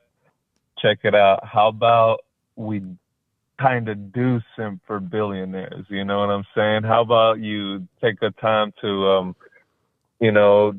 see what Warren Buffett is all about, Yeah. I mean, it is weird because I know this is unpopular, but I kind of like billionaires. I don't like a billionaire. Yeah. I don't like a billionaire that just like inherited $1 billion. That doesn't impress me. But like someone who actually made $1 billion from not like substantially less money than that is quite impressive. Yeah, for sure. That's what I'm talking about, Yeah. So I'm not a cannibal, right? So I'm not going to eat the rich, I'd rather pull up at the table where they're eating and eat with them because you could probably learn a thing or two, maybe you could read a book that Dave Ramsey wrote, right? And Sure. he could, give you advice, and Donald Trump actually co-wrote a book with Robert Kiyosaki called Why We Want You to Be Rich, right? I didn't know that. And you should check it out. And it's like, he talks a lot about like the economies and like trade and stuff like that. So he's like, it's even in the book, and like they're just talking about inflation and all of this stuff, So I've just been on like over the past couple years, I've just been on like a financial literacy journey, right? Learning more and stuff about financial literacy, and you start to learn like, you know what, these people aren't bad, they're providing something, right? You're not unless you inherit it, right? Unless you're like Mackenzie Bezos and you like happen to get a fucking $1 billion, like most people had to like provide something that people needed, right? Andrew Carnegie. Yeah. I mean, some people do get lucky, like the Mark Cubans of the world. Not that he got lucky with the Mavericks, but he did get ass lucky that he happened to have this fucking basically like bullshit little software thing at the height of the .com. But he also was, smart in that he sold pretty much at the top. So it's a mixture of luck and skill. You could see he has a different mentality. You see how he has this TDS, right? Yeah. A lot of the other billionaires don't really have the same TDS that Mark Cuban has, and it's probably because he didn't have that same, drive that that Trump has, right? I was just listening to I'm not a good reader, so I listen to a lot of audiobooks, right? Mm-hmm. I was listening to The Art of the Deal. And I actually just listened to that as well, like literally 2 weeks ago. Wow, we're on the same wavelength, man. I just listened to that book. But like you don't really learn that much about making deals, to be honest. It's just Trump being like, I'm trying to make this skating rink in Central Park, and this guy's a fucking idiot. It's funny because he's always been talking about the same thing, like government inefficiency, right? Like the government was in charge of building these ice rinks and they couldn't do it, so he had to take it into the private sector. And he literally was like, I'll pay for it. He's just like, let me do it. He's like, I'll pay for it myself. And then they didn't want to do it because it would make them look bad. Yeah. Same thing what's going on today, right? That's the same thing that's going on with Doge. And like, I don't want to say I'm like a he's infallible, like I'm he's not certainly like not hard infallible. of a ride or die. Yeah. Trump is infallible. Trump is fallible, right? Absolutely. He does make mistakes and stuff. But guess what? The same people that said he was going to go to jail were the same people that said that Hillary Clinton was going to beat him, the same people that said that Kamala Harris was going to beat him, the same people that were cheering that he was going to go to jail. They were referred to as the losers. Losers. With the fucking track record. Yeah. Trump, you can't bet against this guy, No. You can't bet against him. And people like they'll root for the cartels, like, oh, Trump fucked up. Now the cartels are mad at him. People will root for China. A lot of people are rooting for China. I don't know if it's the Chinese or if people are just buying the fucking Chinese propaganda. I mean, people just reflexively do the opposite of Trump. They do the opposite of Trump, which is crazy. And so like, for the most part, I'll be siding with Trump because you shouldn't bet against him because he's always coming out on top, And I tend to agree with that. But I mean, you got to be fair with him. Don't like. I mean, I see a lot of it. You got to be fair. Like, I can't remember who I saw on Twitter. Someone, when the stock market was crashing like 2 weeks ago, and someone was like, yeah, it's losing money never cost you anything. You're like, shut up. Yeah, that's bad. But you know what I will say Glazing him. is that a lot of if you're prepared out here with your buckets, you can catch a lot of cash in these fucking volatile times. There you go. know? So the same people that are worried and stuff. I have, like, my brother, right? Is my brother. I don't want to say, but it's my brother. Every time like Trump does something, he comes out here like, oh, the stock market's just like, he's just like celebrating because he hates Trump so much, right? Right. He's just like trying to like rub it in my face. The stock market's down, and then I mean, the stock like, market's to down me, I'm 5%. like, Although I do think it's gonna go lower, but we'll see. But you like just keep dollar cost averaging, right? I mean, if you're a long-term person, like if you're playing the stock market for the long term, which is what you should be doing, essentially, if you're buying, Berkshire Hathaway or the S&P 500, like you're essentially betting against America. If you don't think it's like, if you have a positive view of America as a country, then you should. America always wins. Then you should, and it does. And you should be buying the stock market. And over time, you cannot lose. All right, I gotta let you go, man. Oh, okay, but also buy Bitcoin, y'all. Buy some Bitcoin. You heard it here. Later, man. Chris, everybody. Yeah, I was kind of kicking myself because when I started talking about that paper and I was looking at put options on the dollar index, the DXY, because the paper literally said they're like, we're going to try and crash the dollar, essentially. It couldn't have been more obvious. And you could have bought like long dated put options for like, literally they were trading for like 2 cents. Some of them are up like 20, 30 times now. And I never bought them because I'm a fucking idiot. We got a super chat from Ted K. Says, Danny, do you think you will get Tim Dillon, Tucker Carlson, Alex Jones, or any of the InfoWars guys on? Also, please get Alex Stein back on the show. Alex Stein was on like a month ago. Those other guys, no. They will not come on this show because my views are too low. They would, if for some reason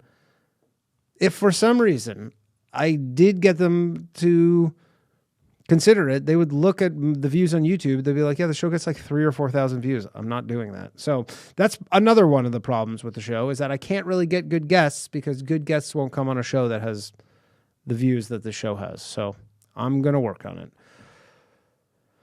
All right. We got Hover Hands up next, and the phone lines are open, 1-888-949-2969. Hover Hands. That's an interesting name. I believe it's Hover Hands. Also, you guys want me to do the hang up here. Hello, Hover Hands. Are you there? Hey, Danny. What's up, man? How's it going? Hey, I'm here. I'm here to talk about a little podcast called The Bathhouse. Yeah, go ahead. Talk about it. I think that's a great show, even though I agree. I honestly am absolutely perplexed. Do you know that The Bathhouse, I've been doing it for over 2 years, and it just consistently gets 2,000 views an episode? It's never gone up. I don't know what the fuck is going on. I have no idea what's going on either. Like, honestly, if it was going up 50, like, I understand compounding. If you just told me, hey, it goes up 50 views a week, I'd be like, great, I can see how. Or if it goes up views 1% a week, I'd be like, I understand how that'll compound and it'll eventually just be a much bigger show, and I can wait that out. But literally, it just gets 2,000 views a week. I don't know what it is. I was making clips for it, didn't do anything. For like, a year and a half, I was making clips for it, spending all this money on these clips, didn't do anything. And then this show's not doing amazing by any stretch of the imagination. So I figure I shouldn't have two shows that are not doing great. So I should have one show that's doing well, and then I can have a show that's not doing as well. That's fine. But it just the more I think about it, the more I'm just like, just doesn't make sense. Well, but I agree. I love, dude, every comic who does The Bathhouse, they go, this show's awesome. And I go, I know. I don't know why nobody watches it. Issues with the show, I got to say. Yeah, go ahead. Last time I went on there, I got fucking dogpiled. Yeah. I got fucking dogpiled. Everybody bullied me. That happens. So nobody hung up on me, so I'll say that. That's something. That's better than most people. Yeah, I don't know. I mean, I wanted it to just be this show where you can just kind of come sit at the comics table in the green room. It's a good show. Also, last time I called, somebody said they were Martin Shkreli, and I believed them. Oh, told the shit out of me. Yeah. Well, fuck that. Yeah, but anyways, we'll see. If I get back to 500 if I get to 500 patrons on Low Value Mail, I'll bring it back. But I mean, I was looking at it today, and I think I have 14 new patrons this year. So at that rate, it'll be back, and I'll be dead by the time it comes back, probably. No. Yeah, so it's not looking good, but you never know. But I'm gonna focus on this show, and hopefully I can. Danny, I just thought of something. Maybe it's you. It might be me. 100%. I 100% do think that, because I'm like retarded, where I'm like, man, I just love call-in shows, and I think call-in shows are such a good format. And I actually said it before, where I go, maybe I'm just like not the guy for it. Maybe there's somebody who will do a better job with the call-in format, who will make a call-in show that like is very successful, and maybe it is not me. I've actually had that exact thought where I go, you know what, it just might be me. It's maybe certainly on the last episode, just don't even come out. Just everybody else is not you. Maybe. I mean, wouldn't that be something? Well, what if hey man, if someone wants the bathhouse, they can have it, I guess. We'll just have you in the back. Yeah. I'll just be in the back. I'll just be fucking. I'll just maybe Johnny will host the show, and I'll just run the board. Wait, which one's Johnny? Is that the gay dude? No, Johnny's the producer. Johnny Glover, the Southern Lover. He's the bathhouse producer. I'm sorry. I'm a Low Value Mail listener. It's all good. Yeah. I don't know. I don't know. I mean, I like the bathhouse. I like doing it, but it's not working. Yes. Yeah. That's all I had to say. I say I'm going to be listening to the last episode. Yeah. And I'm going to call in. How about that? Yeah. And also, it's really annoying now we can't use the studio. And we can't use the studio, and then the green room, just like last week, they just go last minute. They're like, green room's not available. It's a real pain in the ass, whole thing. And I can't do it at the Boys Cast studio where I do this show. It's not set up for it, so it's just, I don't know. I'll figure it out maybe one day or not. Who knows? All right, we'll be back, Danny. All right, you got it. All right, thanks, buddy. Appreciate the show support. All right, see ya. Hover hands, everybody. Let's hover hands. No, Johnny's still alive. Someone said rip Johnny. Johnny's still the producer of the Boys Cast. Johnny's good. That's the thing too. I want to barely pay him anything because there's no money in it. And I would like to give him more money. And the bathhouse is great. I know. Just nobody watches it. Hello, Dominic or Zach? Hello. Hey, who am I speaking with? This is Dominic. What is happening? Oh, nothing. So Danny, I've been thinking, I've been watching Asmongold a lot recently. I've got a theory about his success. Do you want to know it? Yeah, let's hear it. I know who he is. I've never seen one of his streams though, but I do know I know his name. I think the reason Asmongold works is because I don't think it's because he's like smart or anything. I think it's just because he's constantly out there. That dude is streaming like 6 hours a day. Yeah, I don't want to do that. I don't want to stream 6 hours a day. I know, but I used to listen to Coast to Coast a lot. Like you like that show, right? Of course, that's the Coast to Coast is what this is based off of. Yeah, and the thing is, though, Danny, like I used to listen to a ton of AM talk radio, so this is my bag, dude. Okay, and let's hear it.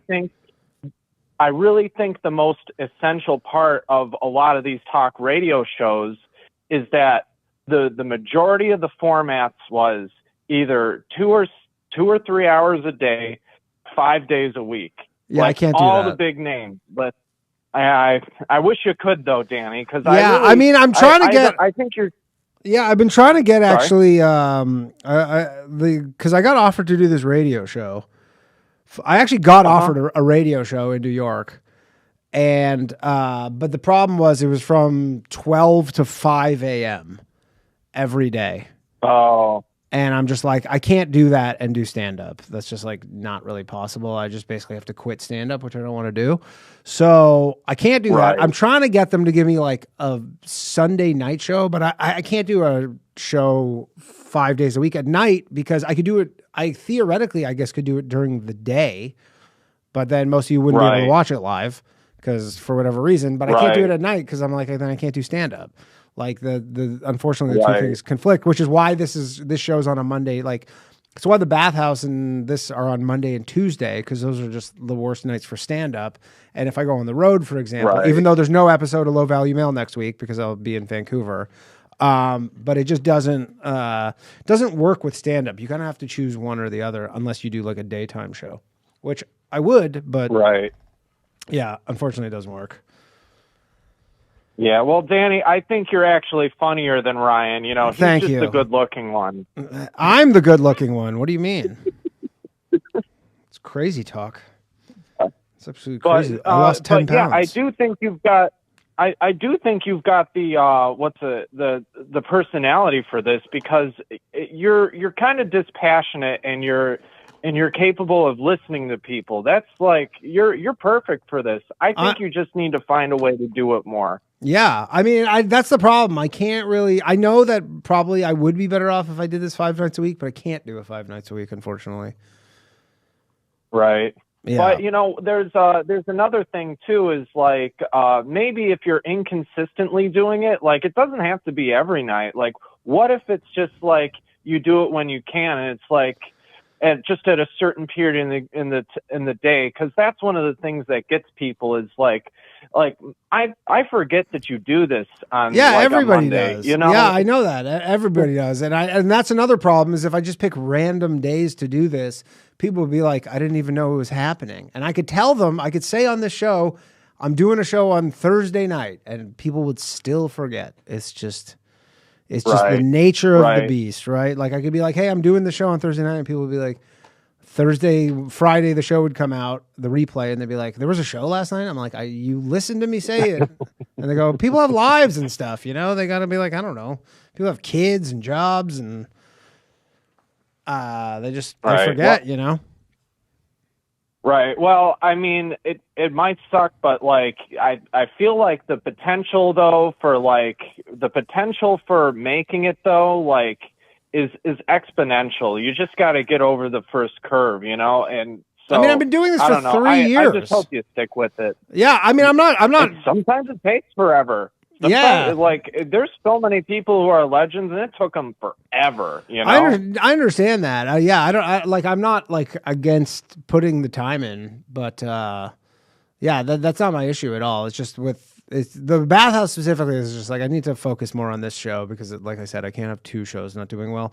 That just doesn't make sense. But I understand. Yeah. I'm working on it. Don't you have to like go somewhere like out of your home to do the Bathhouse too? Both of them. Neither of them are in my home. Yeah. The Bathhouse is at the stand. Oh, you can't do this at your house? No, because the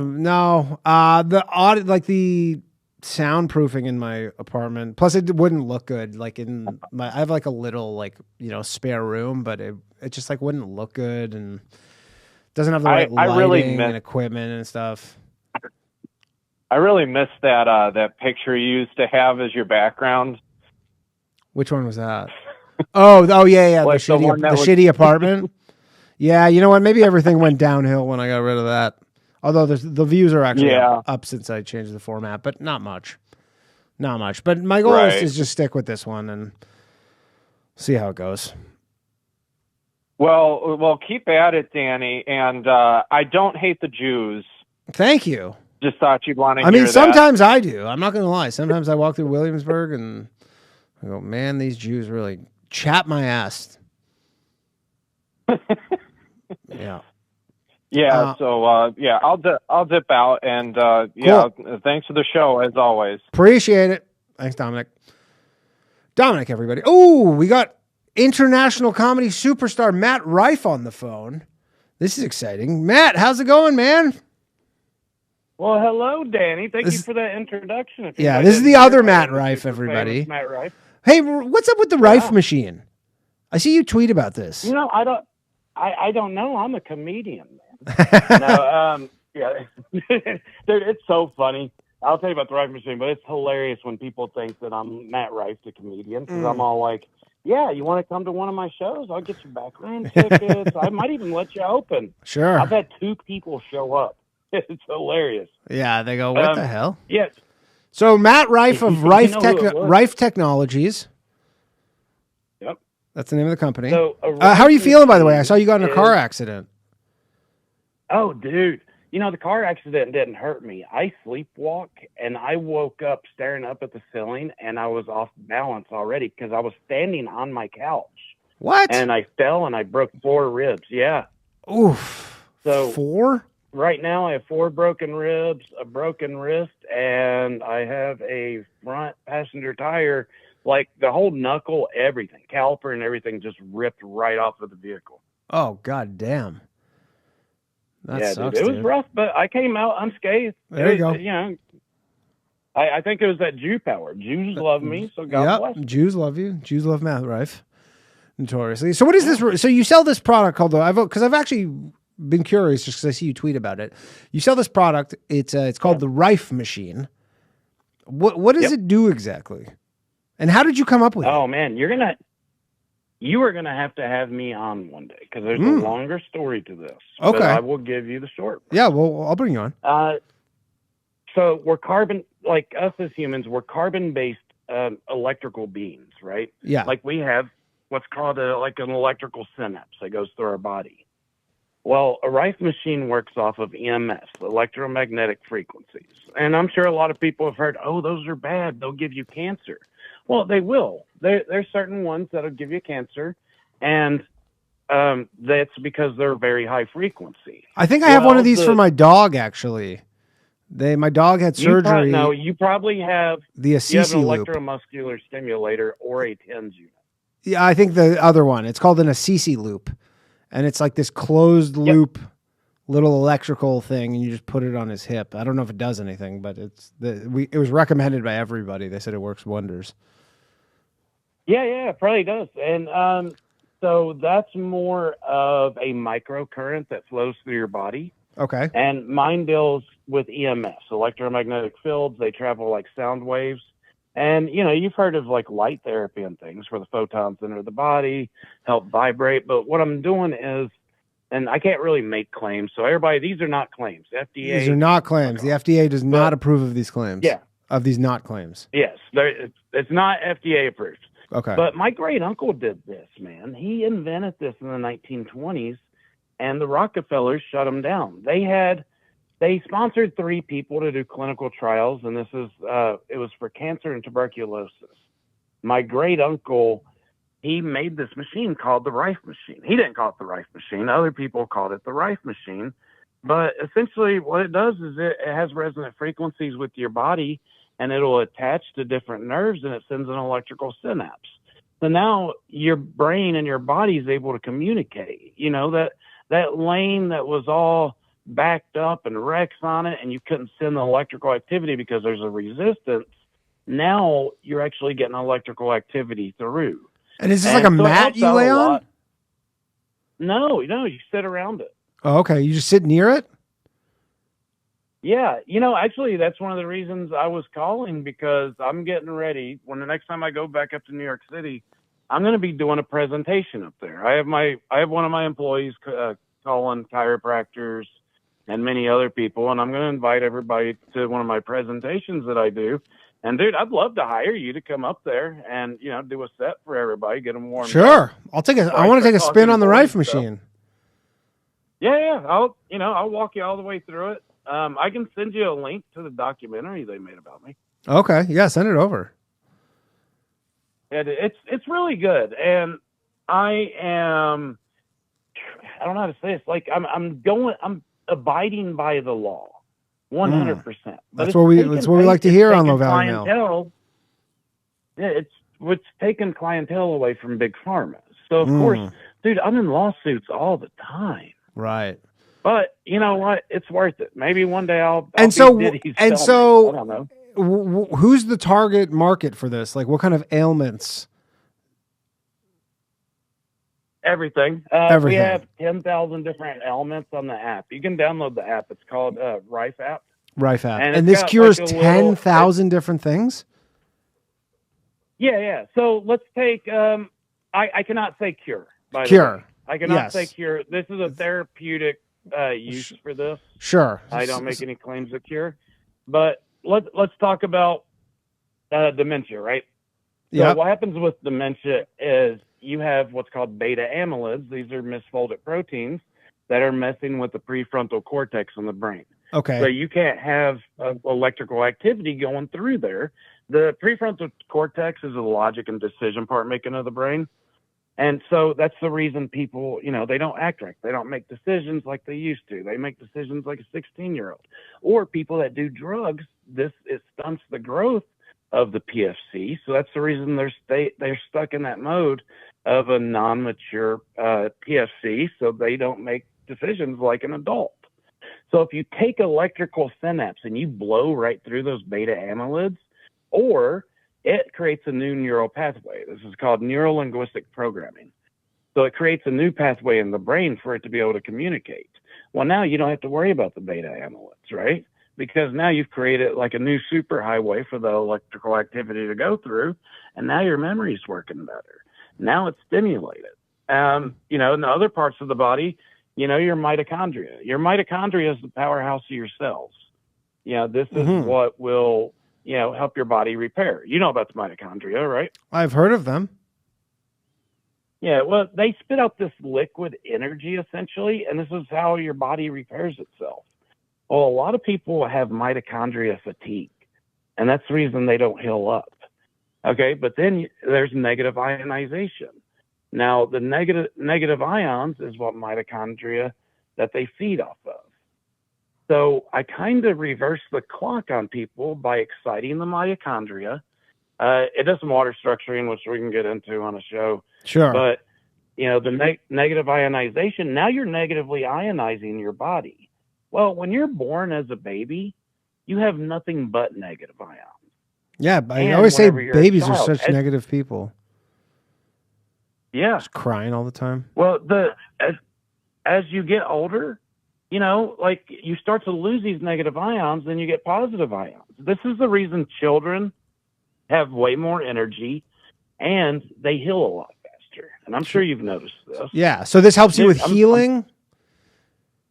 I'm taking people back to having So, negative ions. in how's their it body. working with your 4 broken ribs and your broken wrist? And do you Oh, it's doing regularly? amazing. Yeah, it's helping. Dude, I went out riding my bike today, my motorcycle. No way.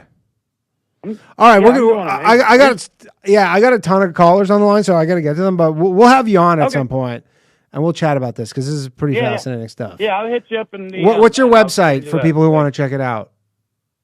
It is Real Rife Technology. You can look it up. You can find me on Twitter at Rife Technology, and my pinned tweet is the documentary if anybody's interested. Cool. Check it out, everybody. Matt Rife, everybody. Thanks, man. All right. Matt Rife, everybody. Interesting stuff. Slav, what's up, man? Phone lines are closed, Hey, everybody. what's going on? What's up? Yeah, I hope I'm not the last guy. No, you're not. No. You're not the last one. Yeah. I'm fine with deporting you. I don't know if you saw the chat. I'm just deport everybody, bro. You want them all Deport out. everybody in the chat. Everybody listening, anybody calling, you. Johnny can stay. Blah blah blah. Johnny's a patriot. Johnny's got patriot blood in him. Can't deport Johnny. Yeah, well, he's got to act on it. Well, he's got to act on it. He needs to go back and retake Fort Sumter. Okay, I'll pass that on to him. Yeah. What is it? I called in. You guys are talking about autism. Mm-hmm. How far back it went. Yeah. I've been trying to look for it the whole show, but there was an account like in ancient Greece where you know how there's that dude on like Instagram who like that English autist guy who's like super pumped up on trains. No, is he the guy from that Love on the Spectrum show? No. It's like this guy in England. He's got like blonde hair, but he's like goes to like all these train crossings and he sees all these, like, he gets like super. He just hyped. loves. He He's just wears, an like, the autistic guy that loves trains. Yeah, but he's a famous one. So back in ancient Greece, there was a guy who was like, he never wrote anything down, but everyone who lived around him wrote this down. He's like, he had nothing to do with shipping, and he lived on like a port city, and he would always write down, oh, this ship is leaving, and every time that ship came back, he would get like super pumped up and cheer and like bang drums and shit. Yeah, he was like the original autistic guy. Yeah. So it's been around. But I wasn't talking about. I feel like when we talk about autistic guys, we're not like the RFK. We want, like I said, we want to know about the helmets banging their heads against the walls. We don't care about people who are into trains. Oh, they're just retarded. Yeah, they're just retarded. They should have been thrown down a well. Yeah. Tell us how you really that's feel. What Slav. happened? Yeah. Yeah. Well, I mean, deport them. Deport. I mean, hey, there's a big giant graffiti sign in North Austin that says autism is a superpower. Yeah. I think it's 50-50. I mean, Rain Man had some pretty cool powers. Yeah, I mean, hey, I'm pretty sure Hitler had some autists in his ranks. I've heard. What is it? Do you want to eat your words about calling both of your shows the most popular call-in shows? Because you said that on that Jew grifter Tim Pool. I mean, any show you go on to. I mean, what other call-in shows are there? I didn't say they're popular. I just said they're the most popular. I don't know of any others. Yeah. Yeah. Sounds like you're eating your fucking words. Do you want some Russian bots, bro? Because no. Apparently, bro, I can get you 500 Russian bots. And what would that do? The war's over. Keep the show going, like you said. It doesn't do anything. I don't need fake YouTube views. That doesn't help me in any way. No. I need real people. Bots that subscribe to Patreon, and they'll pay in rubles instead of dollars. So it's much. I mean, that seems like a bad.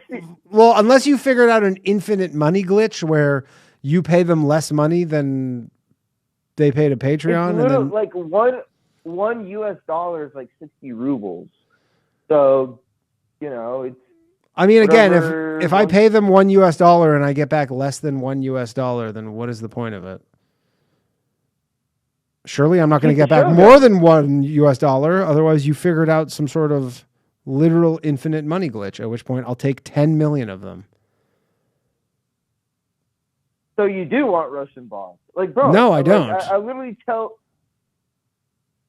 It seems like you just don't want to keep the show going, bro. No, I do want to keep the show going. I want to keep both of these shows going, but I have to. It's a Sophie's Choice situation.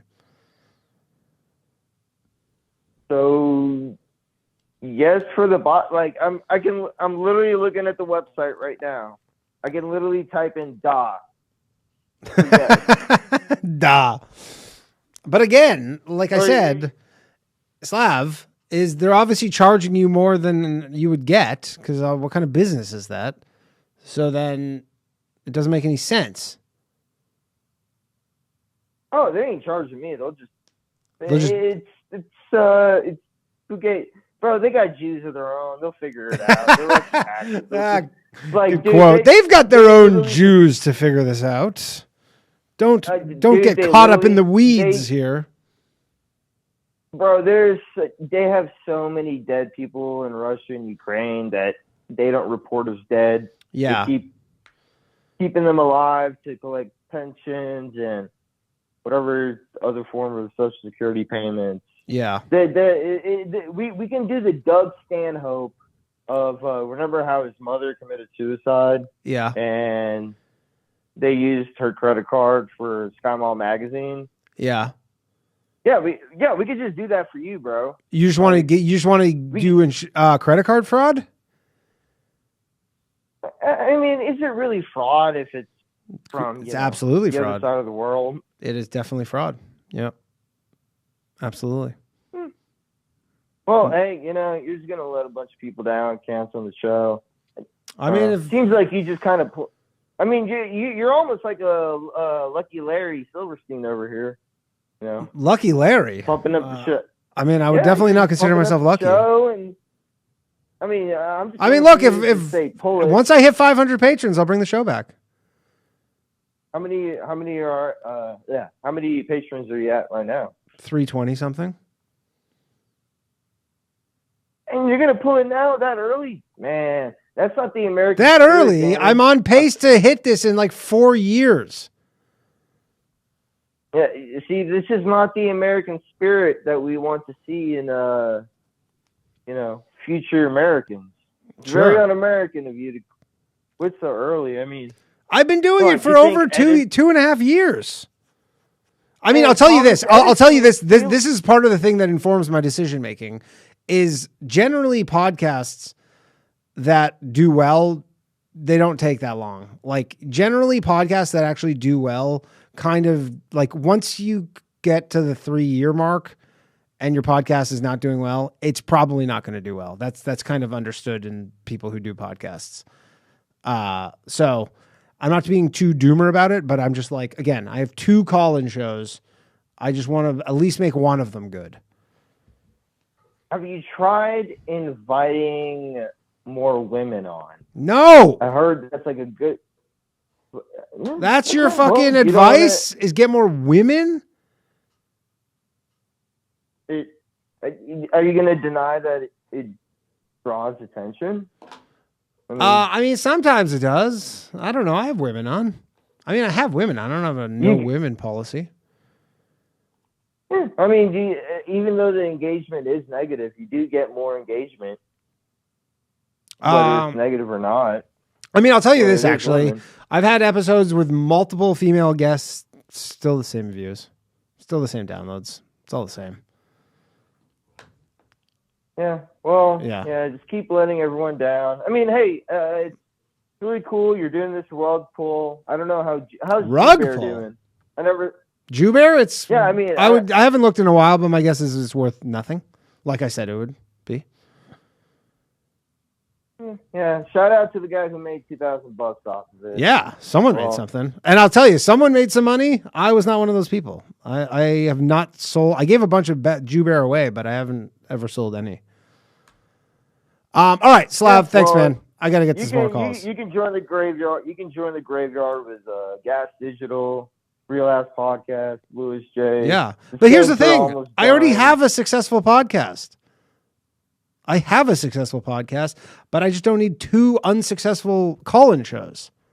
That's my point. Oh, Anyways, Slav, that's everybody. weird that. All right. Had enough of that. Let's go up to Canada. Hey, Danny, how are you doing? What's happening, format? Chilling. I actually, you know what? I had this topic prepared. I've been meaning to ask you for Yeah. a couple of weeks now, and I just just called in. I haven't even heard the rest of the show. I just got back, and this is on point. So, have you ever heard of this Kill Tony show? I have heard of this Kill Tony show.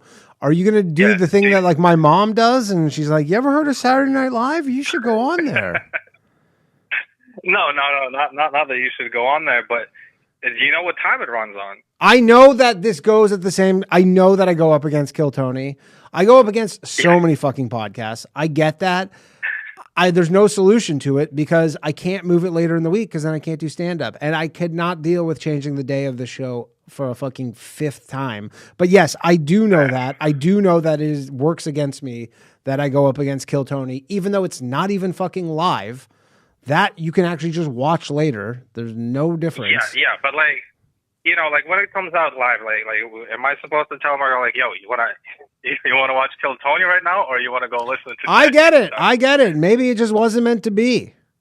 And fucking and Skanks comes out on Tuesday night. I get it. I know, but those are the nights I have available. Any time that's not Monday 9 p.m. I think is like a significantly better time. I know, but it's like a 2-hour show. I'm not going to do it. If I did it at 6 p.m., then all these people would be like, I can't watch it. And I don't want to do it much. And I don't want to do it much later. Trust me, I have thought about that many times where I'm like, I know that I'm literally up against Kill Tony. And if this was a TV show Like, and not only am I up against Kill Tony, but when football's on, I'm up against fucking Monday Night Football. Yeah, I'm stupid, guys. I don't. And stuff. So what's happening? Because I missed like most of the show. You're thinking about dropping Low Value Mail? No, the bathhouse. No, Low Value Mail. I'm doing. Bathhouse. Oh, really? Wow. Okay, I thought Bathhouse was doing better, but no, Bathhouse is doing garbage. Okay. Yeah, I had a little bit of a comment about autism, but before I get to that, I mean, yeah, it sounds like you got a taste of it. Before I get to that, how's your fed wife? Did you ever tell her that I didn't call her Yes, fat? I did. I did tell my fed wife. I go, she listened, she heard you, and she goes, she's cool. She was like, okay. And then literally I had to explain to her what a fed was. Thank God. Yeah. All right, I'm glad. Yeah. Now, with autism, I just recently realized Got diagnosed? Autism, for the most part, say what? What? No, I don't know. Anyway, go ahead. For the most part, they detect autism pretty early in kids. I think it's I googled it. It's before the age of 3, right? And so there's something that happens between birth and the age of 3 because it's not a hereditary disease, right? Is it vaccines? Well, yeah, exactly. That's what I'm saying. It's not hereditary. You don't get it genetically, so it's not happening from the parents. So what else is happening? Something between inception and 3 years old fucks up a kid and makes them all retarded. And it's yeah. What else could it be? Is it possible that it just can't be detected? Like you don't notice in a 2-year-old that they have these fixations because they're still developing. Fuck, I didn't even know that much. I just noticed that this. I mean, I understand the vaccine argument. I understand the vaccine argument. I mean, here's the thing. This would be such an easy thing to figure out because there's enough people who don't get their kids vaccinated where you could just go get a sample of all the people who don't vaccinate their kids and just be like, all right. Do they have autism? Yeah. Is it 0? If it was 0, you just be like, well, then there's your fucking answer. Actually, it's kind of been done. So the Amish have fucking 0 autistic kids, and they don't take vaccines. Okay. Well, then there you go. Although it's pretty much I mean, the Amish are so weird, though. Make this point. But the Amish are so kind of weird that it would be hard. All they do is fucking build furniture all day in barns. Seems like that's pretty autistic shit to do. You wouldn't even know if they're autistic. That's what I'm saying. They might be autistic, and you just go, maybe they're all autistic. Yeah. All right. Oh, last thing before I go. So I lost my phone, so I lost my old account, and with that, I lost my wrench. Everybody lost their wrench. Get a wrench on my new account? No, everybody lost their wrench. I got rid of the wrench. Nobody got a wrench. Oh, okay. Yeah. Wrenches. Oh, okay. Sad. Wrenches are gone. All right. Well, I'll make space for some other callers. It's been a pleasure talking to you. I'm glad you let your wife know that I didn't call her fat. Appreciate it. Later, format. Didn't call her fat. All right. Let's go to Jared, everybody. He's been waiting patiently. Hey, Jared, buddy. What's up, man? Another beautiful day. It's not yet 115. Oh, sounds nice. It's actually not too bad here today, but not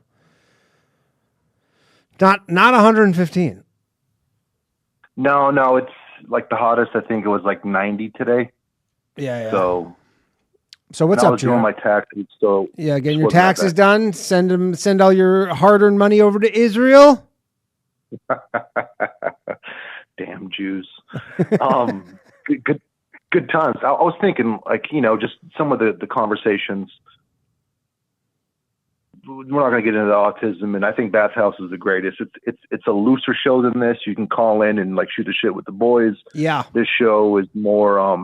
You come with something that you can discuss with the guest, or maybe a little more intellectual.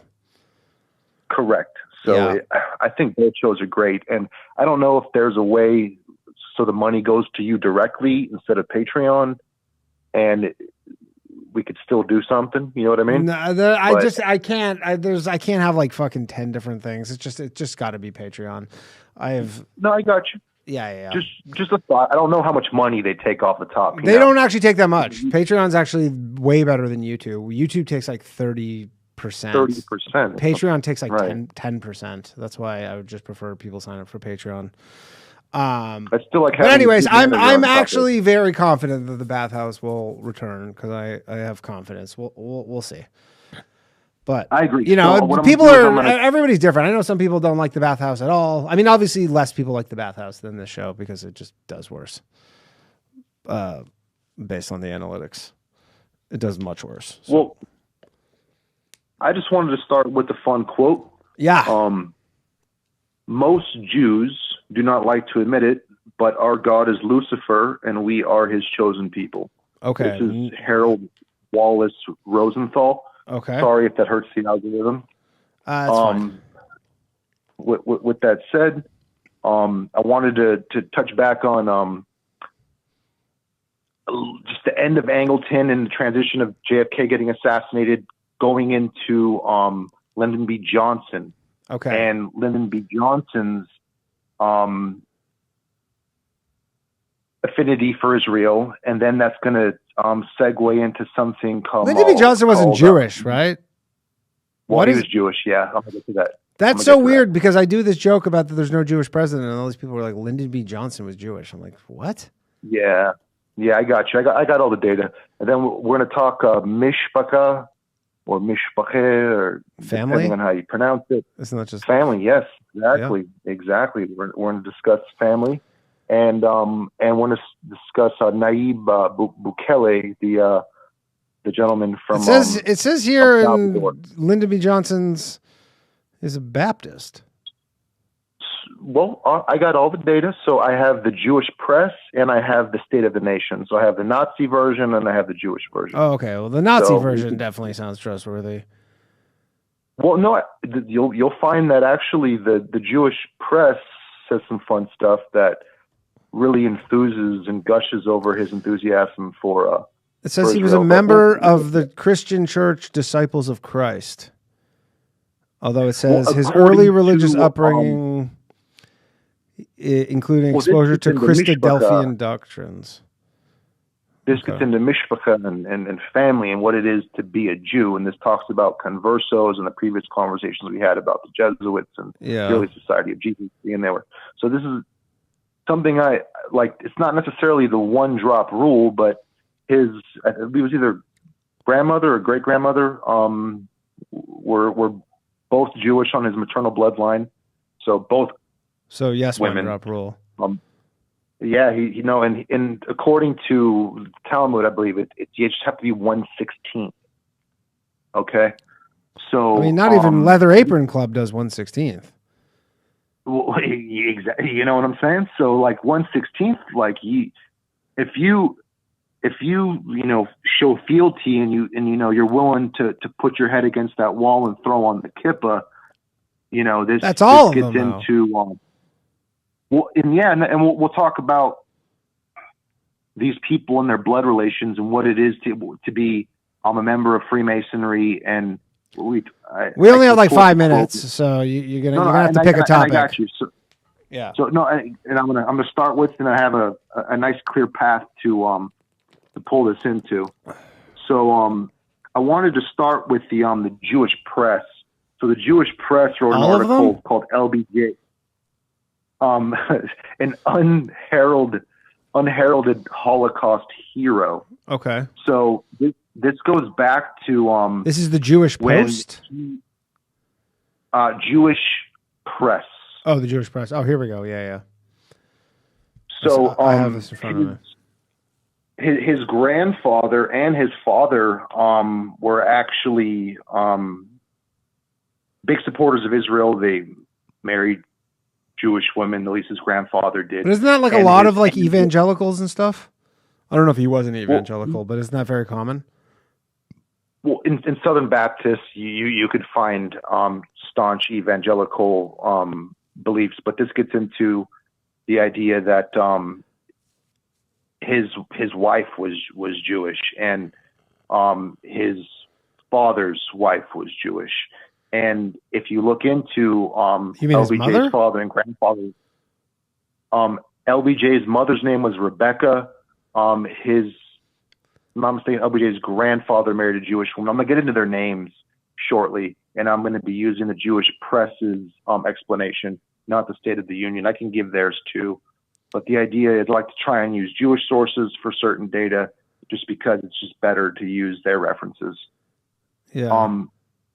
So the idea is that LBJ's father and grandfather actually backed and were staunch supporters of Leo Frank. That's just one little tidbit. His aunt, Jesse Johnson Hatcher. I mean, the man was an innocent. active member. Why wouldn't you support him? Exactly. Was an active member of the Zionist Organization of America. So his aunt was really important in his life. And then historians, certain people, Snopes says it's not true. You know, good old Snopes. Yeah. That his maternal great grandfather Huffman and Jewish name, and they immigrated from a not Jewish region. necessarily. Could be German. In Germany, and the other name was Perrin, which some people say is French Huguenot, but there's no technical public record of them being Jewish.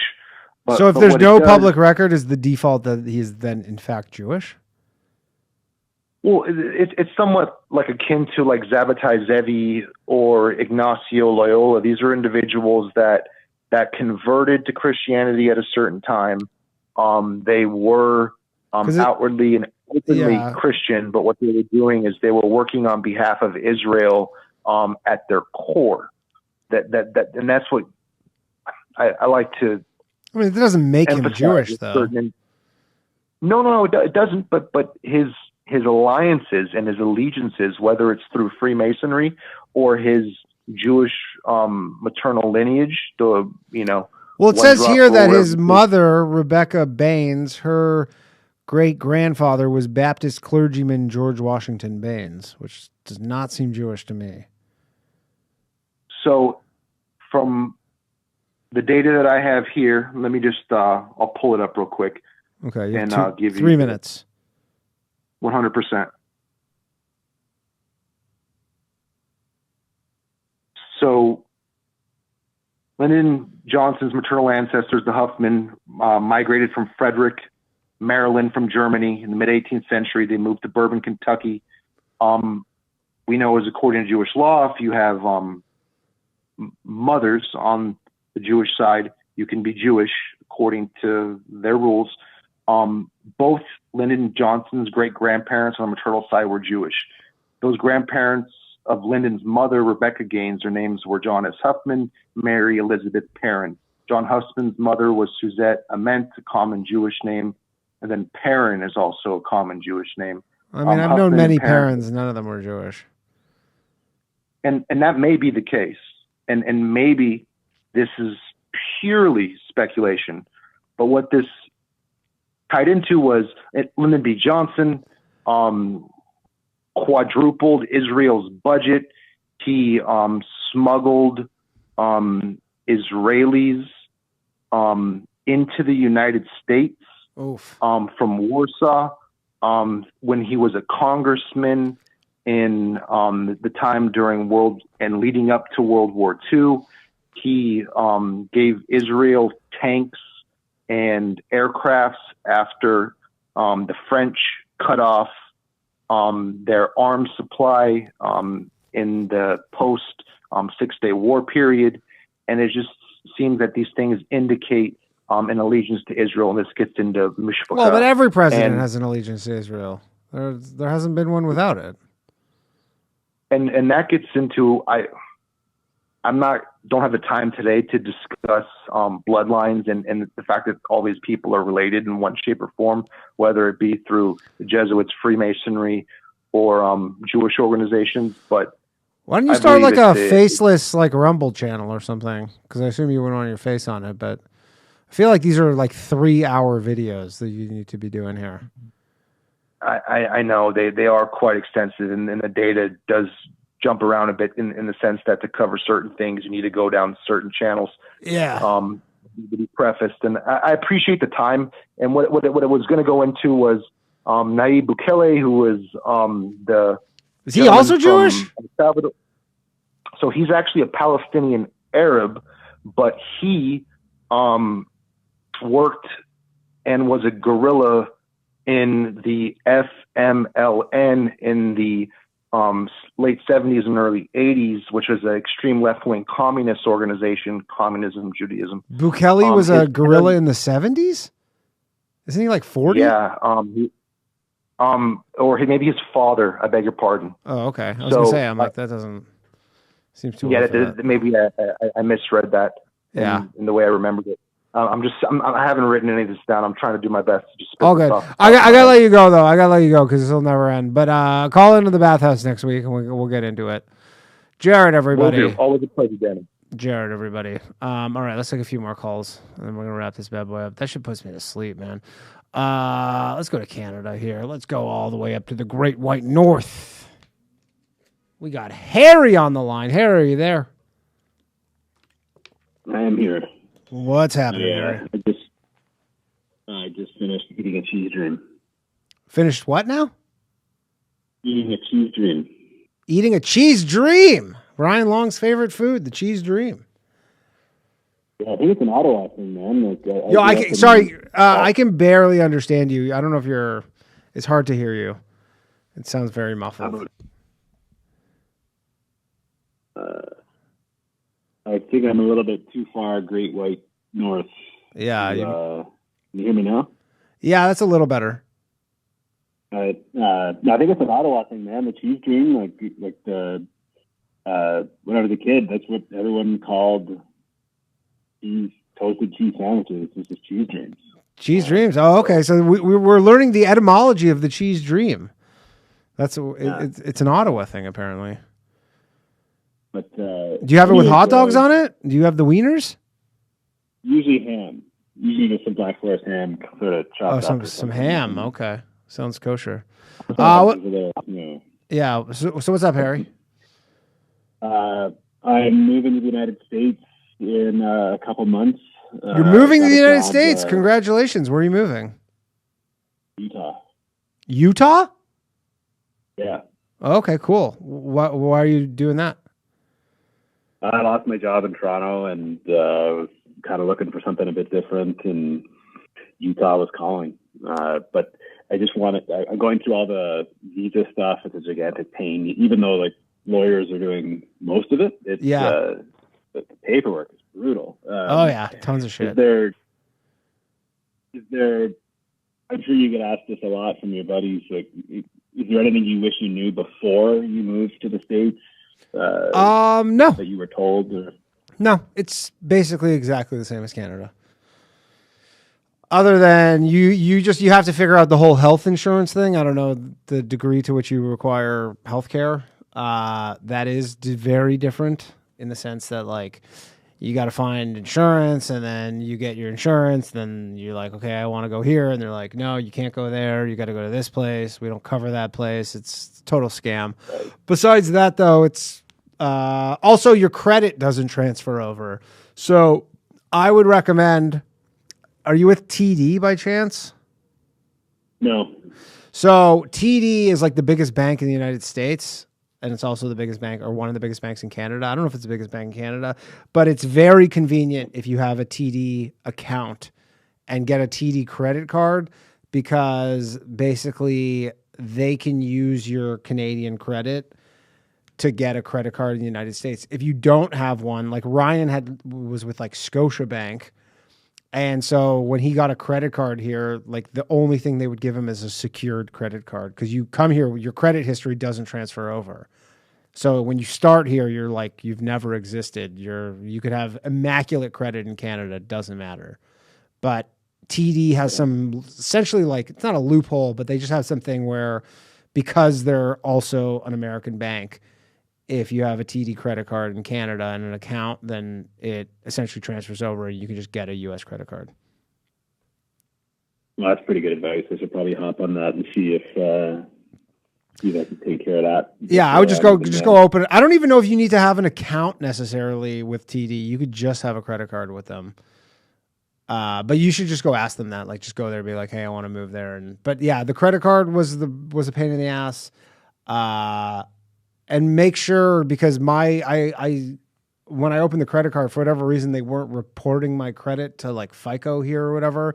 So then I can't remember what I tried to do. I needed a credit check for a place I was moving to. And then I went and looked at my FICO score and it just didn't have one.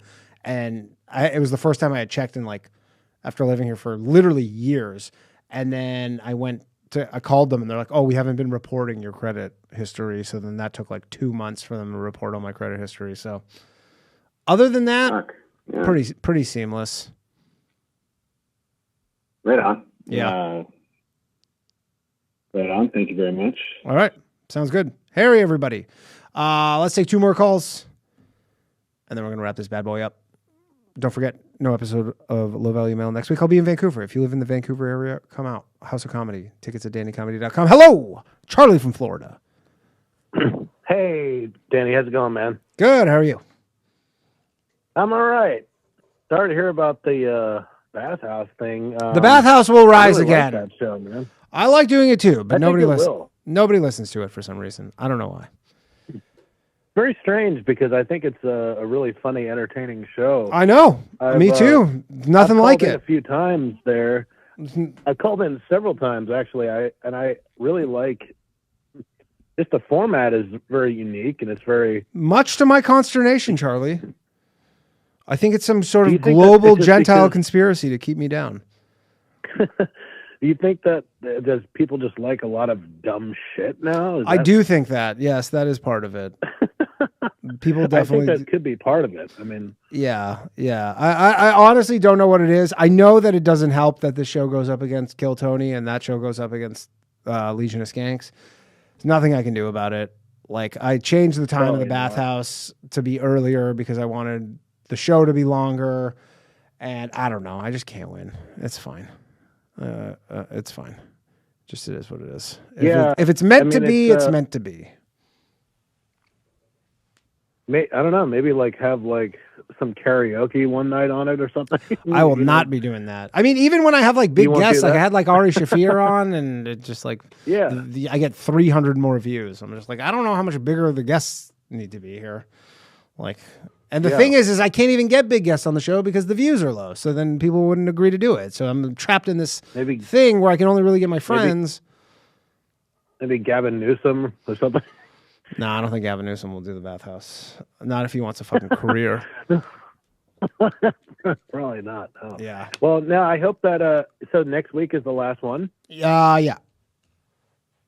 Wow. Well, yeah. I hope that it comes back, man. I really enjoy it. That's all I wanted to say. All right. Well, me too. I like doing it, but for whatever reason, it just does not do well. I don't know why. Well, enjoy all your stuff, man. So keep it up. Appreciate it. Thanks, Charlie. Thanks, man. Take care. Charlie from Florida, everybody. Let's read some super chats here. We got Jordan says, I finally found the show a month ago, but have been a Boys Cast listener for a while. The show is the most entertaining part of my week. You need to sell yourself better. I don't know how to sell myself better. I mean, I literally went on Tim Pool last week. Has 500,000 people watch that. I went on Fox News on Saturday night. 1.5 million people, probably 2 million people watch that show. I don't know what else I need to do. Boys says ban Slav and start beef with other streamer for clout. I don't want to do that. Reagan says get Obama on the show. That'll bring it back. Send me his contact info. Patrick Riley says deport Slav. LVM never dies. LVM will never die. All right, last call of the night. We're going to Alberta, boy. Yeah, we are. Hello. You're on Low Value Mail. Who am I speaking with?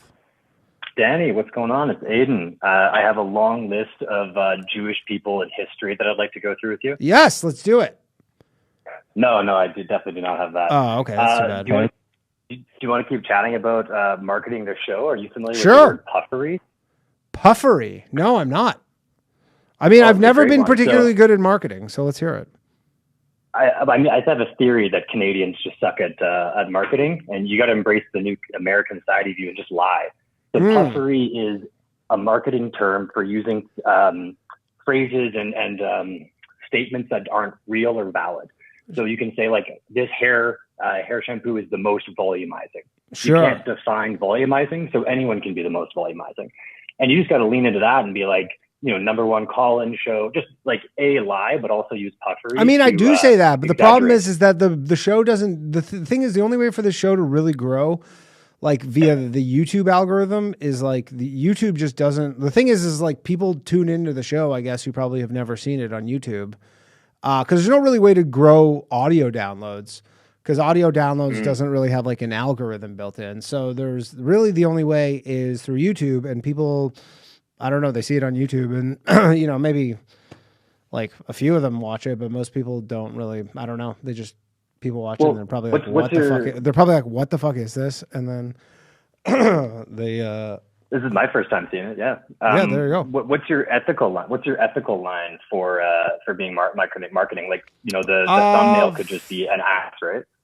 No, because that stuff never works. Like if you do super clickbaity headline, like super clickbaity, like, there's some degree to which you can like, with the title, but if you get too, like you're doing that shit too much, eventually people catch on. Like we knew this guy in Toronto who was like literally this guy, he was like borderline retarded, this comedian.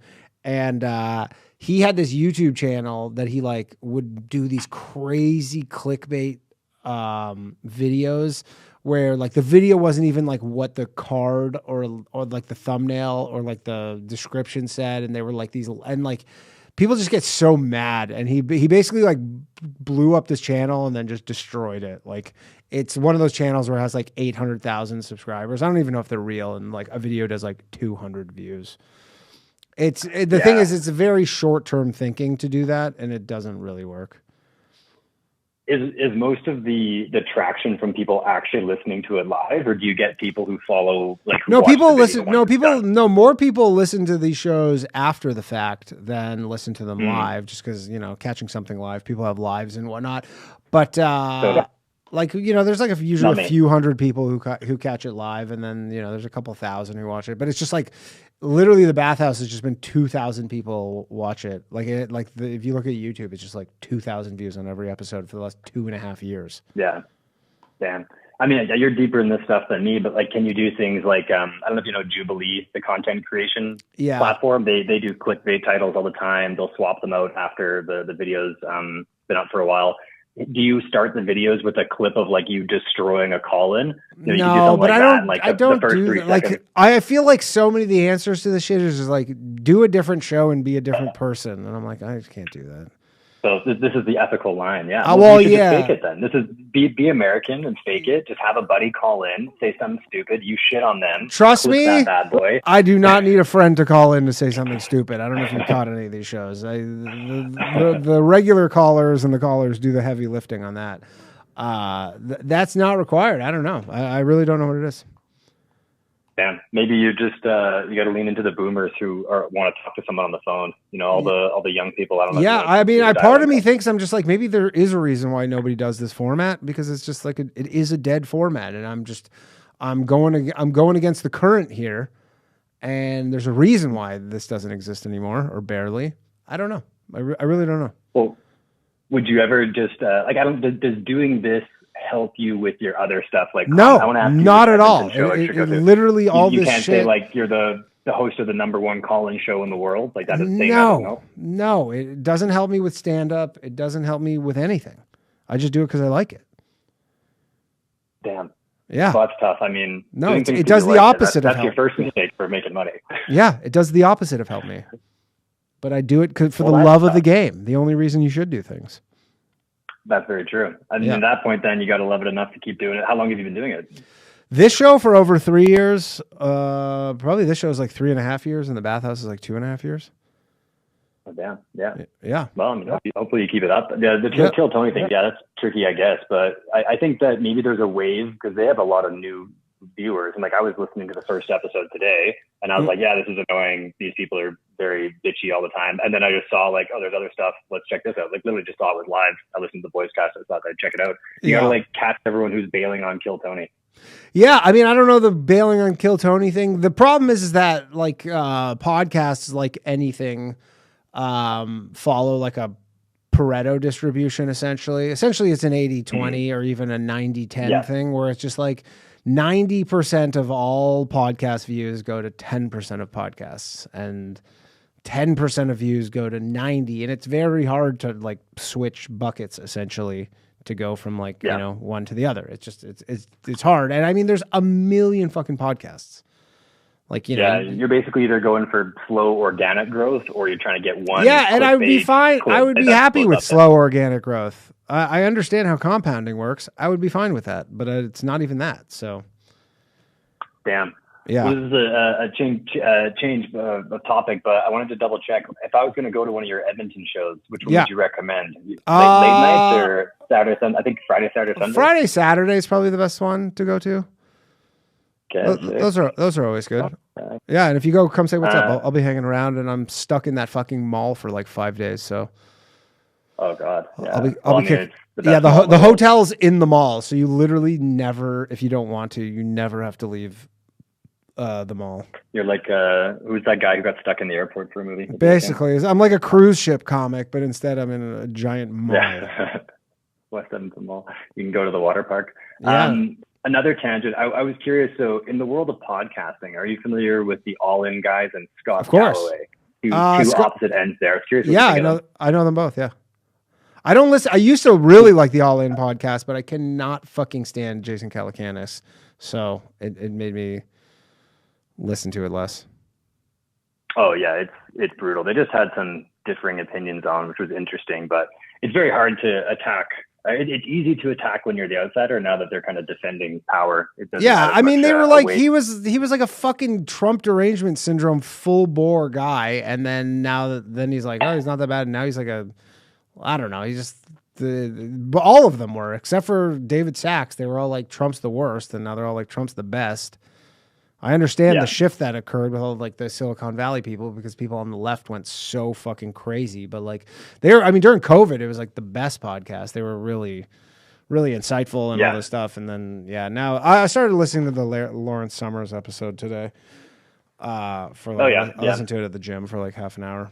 I mean, they still have some interesting stuff, but it's, you know, like a lot of things, not what it used to be. Yeah, you got to sift through it. I do like Scott Galloway, if you know his stuff. Like he has. I know Scott. Things, I'm not a huge fan. He just of Scott. repeats the same thing. Yeah, well, I don't know. Not? I don't think he has like, particularly great takes, and he's always on with fucking what's that dumb chick? What's her name? Oh, Kara Swisher. Kara Swisher, and she's even stupider than him. Yeah, she's brutal. Yeah, you can't listen to that one. He has a couple other. His markets podcast you might like. He does it with like some young dude, and they just talk about like tech and trades and things like that. That's pretty good. Oh, that's interesting. Yeah, maybe I'll check it out. Yeah, I'm not a huge fan of his. I feel like you learn a lot of market stuff from All In podcast. I really like Neil Howe. I haven't listened to it in a while though, but Neil Howe, who wrote The Fourth Turning, used to do this like, I don't even know if he does it anymore, but he used to do a really good podcast with this dude who was like his intern or something. But it was a really interesting one. But yeah, I'll have to check it out. I mean, right now, listening to anything that tells you about financial markets is pointless because it's like you might as well just download Truth Social and then you'll get the most up to date. Yeah, exactly. And God knows what'll happen. Although my prediction is that the markets are going to go down. I think. I think people are thinking that it's all over, and it is not all over. Yeah, we'll see. Anyways, I got to wrap this up. Thank you for calling in, though. Hopefully see you in Edmonton. Later, man. Yeah, thanks. Peace. All right, everybody. That has been your show. I will see you next week. Not on Low Valley Mail. I'll be in Vancouver. Oh, no, wait. Sorry. I'm so stupid. What am I doing? Guys. No, I'm going to be in Vancouver next week. No, I will see you for the final episode of The Bathhouse on the 22nd. No, on the 29th. God damn it. No, I'm not going to be back from Vancouver until the 24th. I'm dumb. Okay, no, there's no shows next week, everybody. I'm going to be in Vancouver. I'm visiting my family, my brother in Victoria. The final Bathhouse will be on the 29th, and there will be no shows next week. For some reason in my schedule, and now I rebooked everybody for next week, and now I have to call them and be like, hey, I actually meant the following week. I hate this shit. But the game is the game. All right, everybody, that's been the show. Appreciate you all. I'll see you in 2 weeks from tomorrow. Is there going to be a bathhouse on the Monday, Low Value Mail on that Monday? Oh, no. We'll be back on the 28th with a new episode of Low Value Mail. Guys, brain's not working. No shows next week. We'll be back on the 28th. Thank you very much, everybody. That has been the show. Appreciate you all. Sign up for the Patreon, patreon.com/lowvaluemail, MAIL. See you in 2 weeks. Bye. I'm really a poet, you know it, all my shit heroic. Empathic abilities, yeah, my face be also stoic. Bleep blow up, nigga, that just means I'm working. They see me as a leader, so that's why I'm Captain Kirkin. These tracks from the stars, that much is for certain. You can feel this hit if you up or if you hurtin'. I'm raising my stock, not talking my feet in some Birkin. Number Johnny 5, got a fucking short circuit. Bring the track to life when I spit phenomenally. When I hit, she feel that shit in her abdominals. These rappers make me laugh like comic view, they comic through. You know I got a ball out, I hit the track running just like Sonic do. They don't wanna turn on my light switch. Yeah, they was trying to get me on my hype shit. Yeah, they don't wanna turn on my light switch. Yeah, and they tried to down me up some KO type shit. Yeah, they don't wanna turn on my light switch. Yeah, now we pulling up fresh on some flight shit. Ha. They don't wanna turn on my light switch. Yeah, they don't wanna turn on my light switch. They don't wanna turn on my light switch. Yeah, they was trying to get me on my hype shit. Yeah, they don't wanna turn on my light switch. Yeah, then they tried to down me up some KO type shit. Yeah, they don't wanna turn on my light switch. Yeah, I'm pulling up fresh on some flight shit.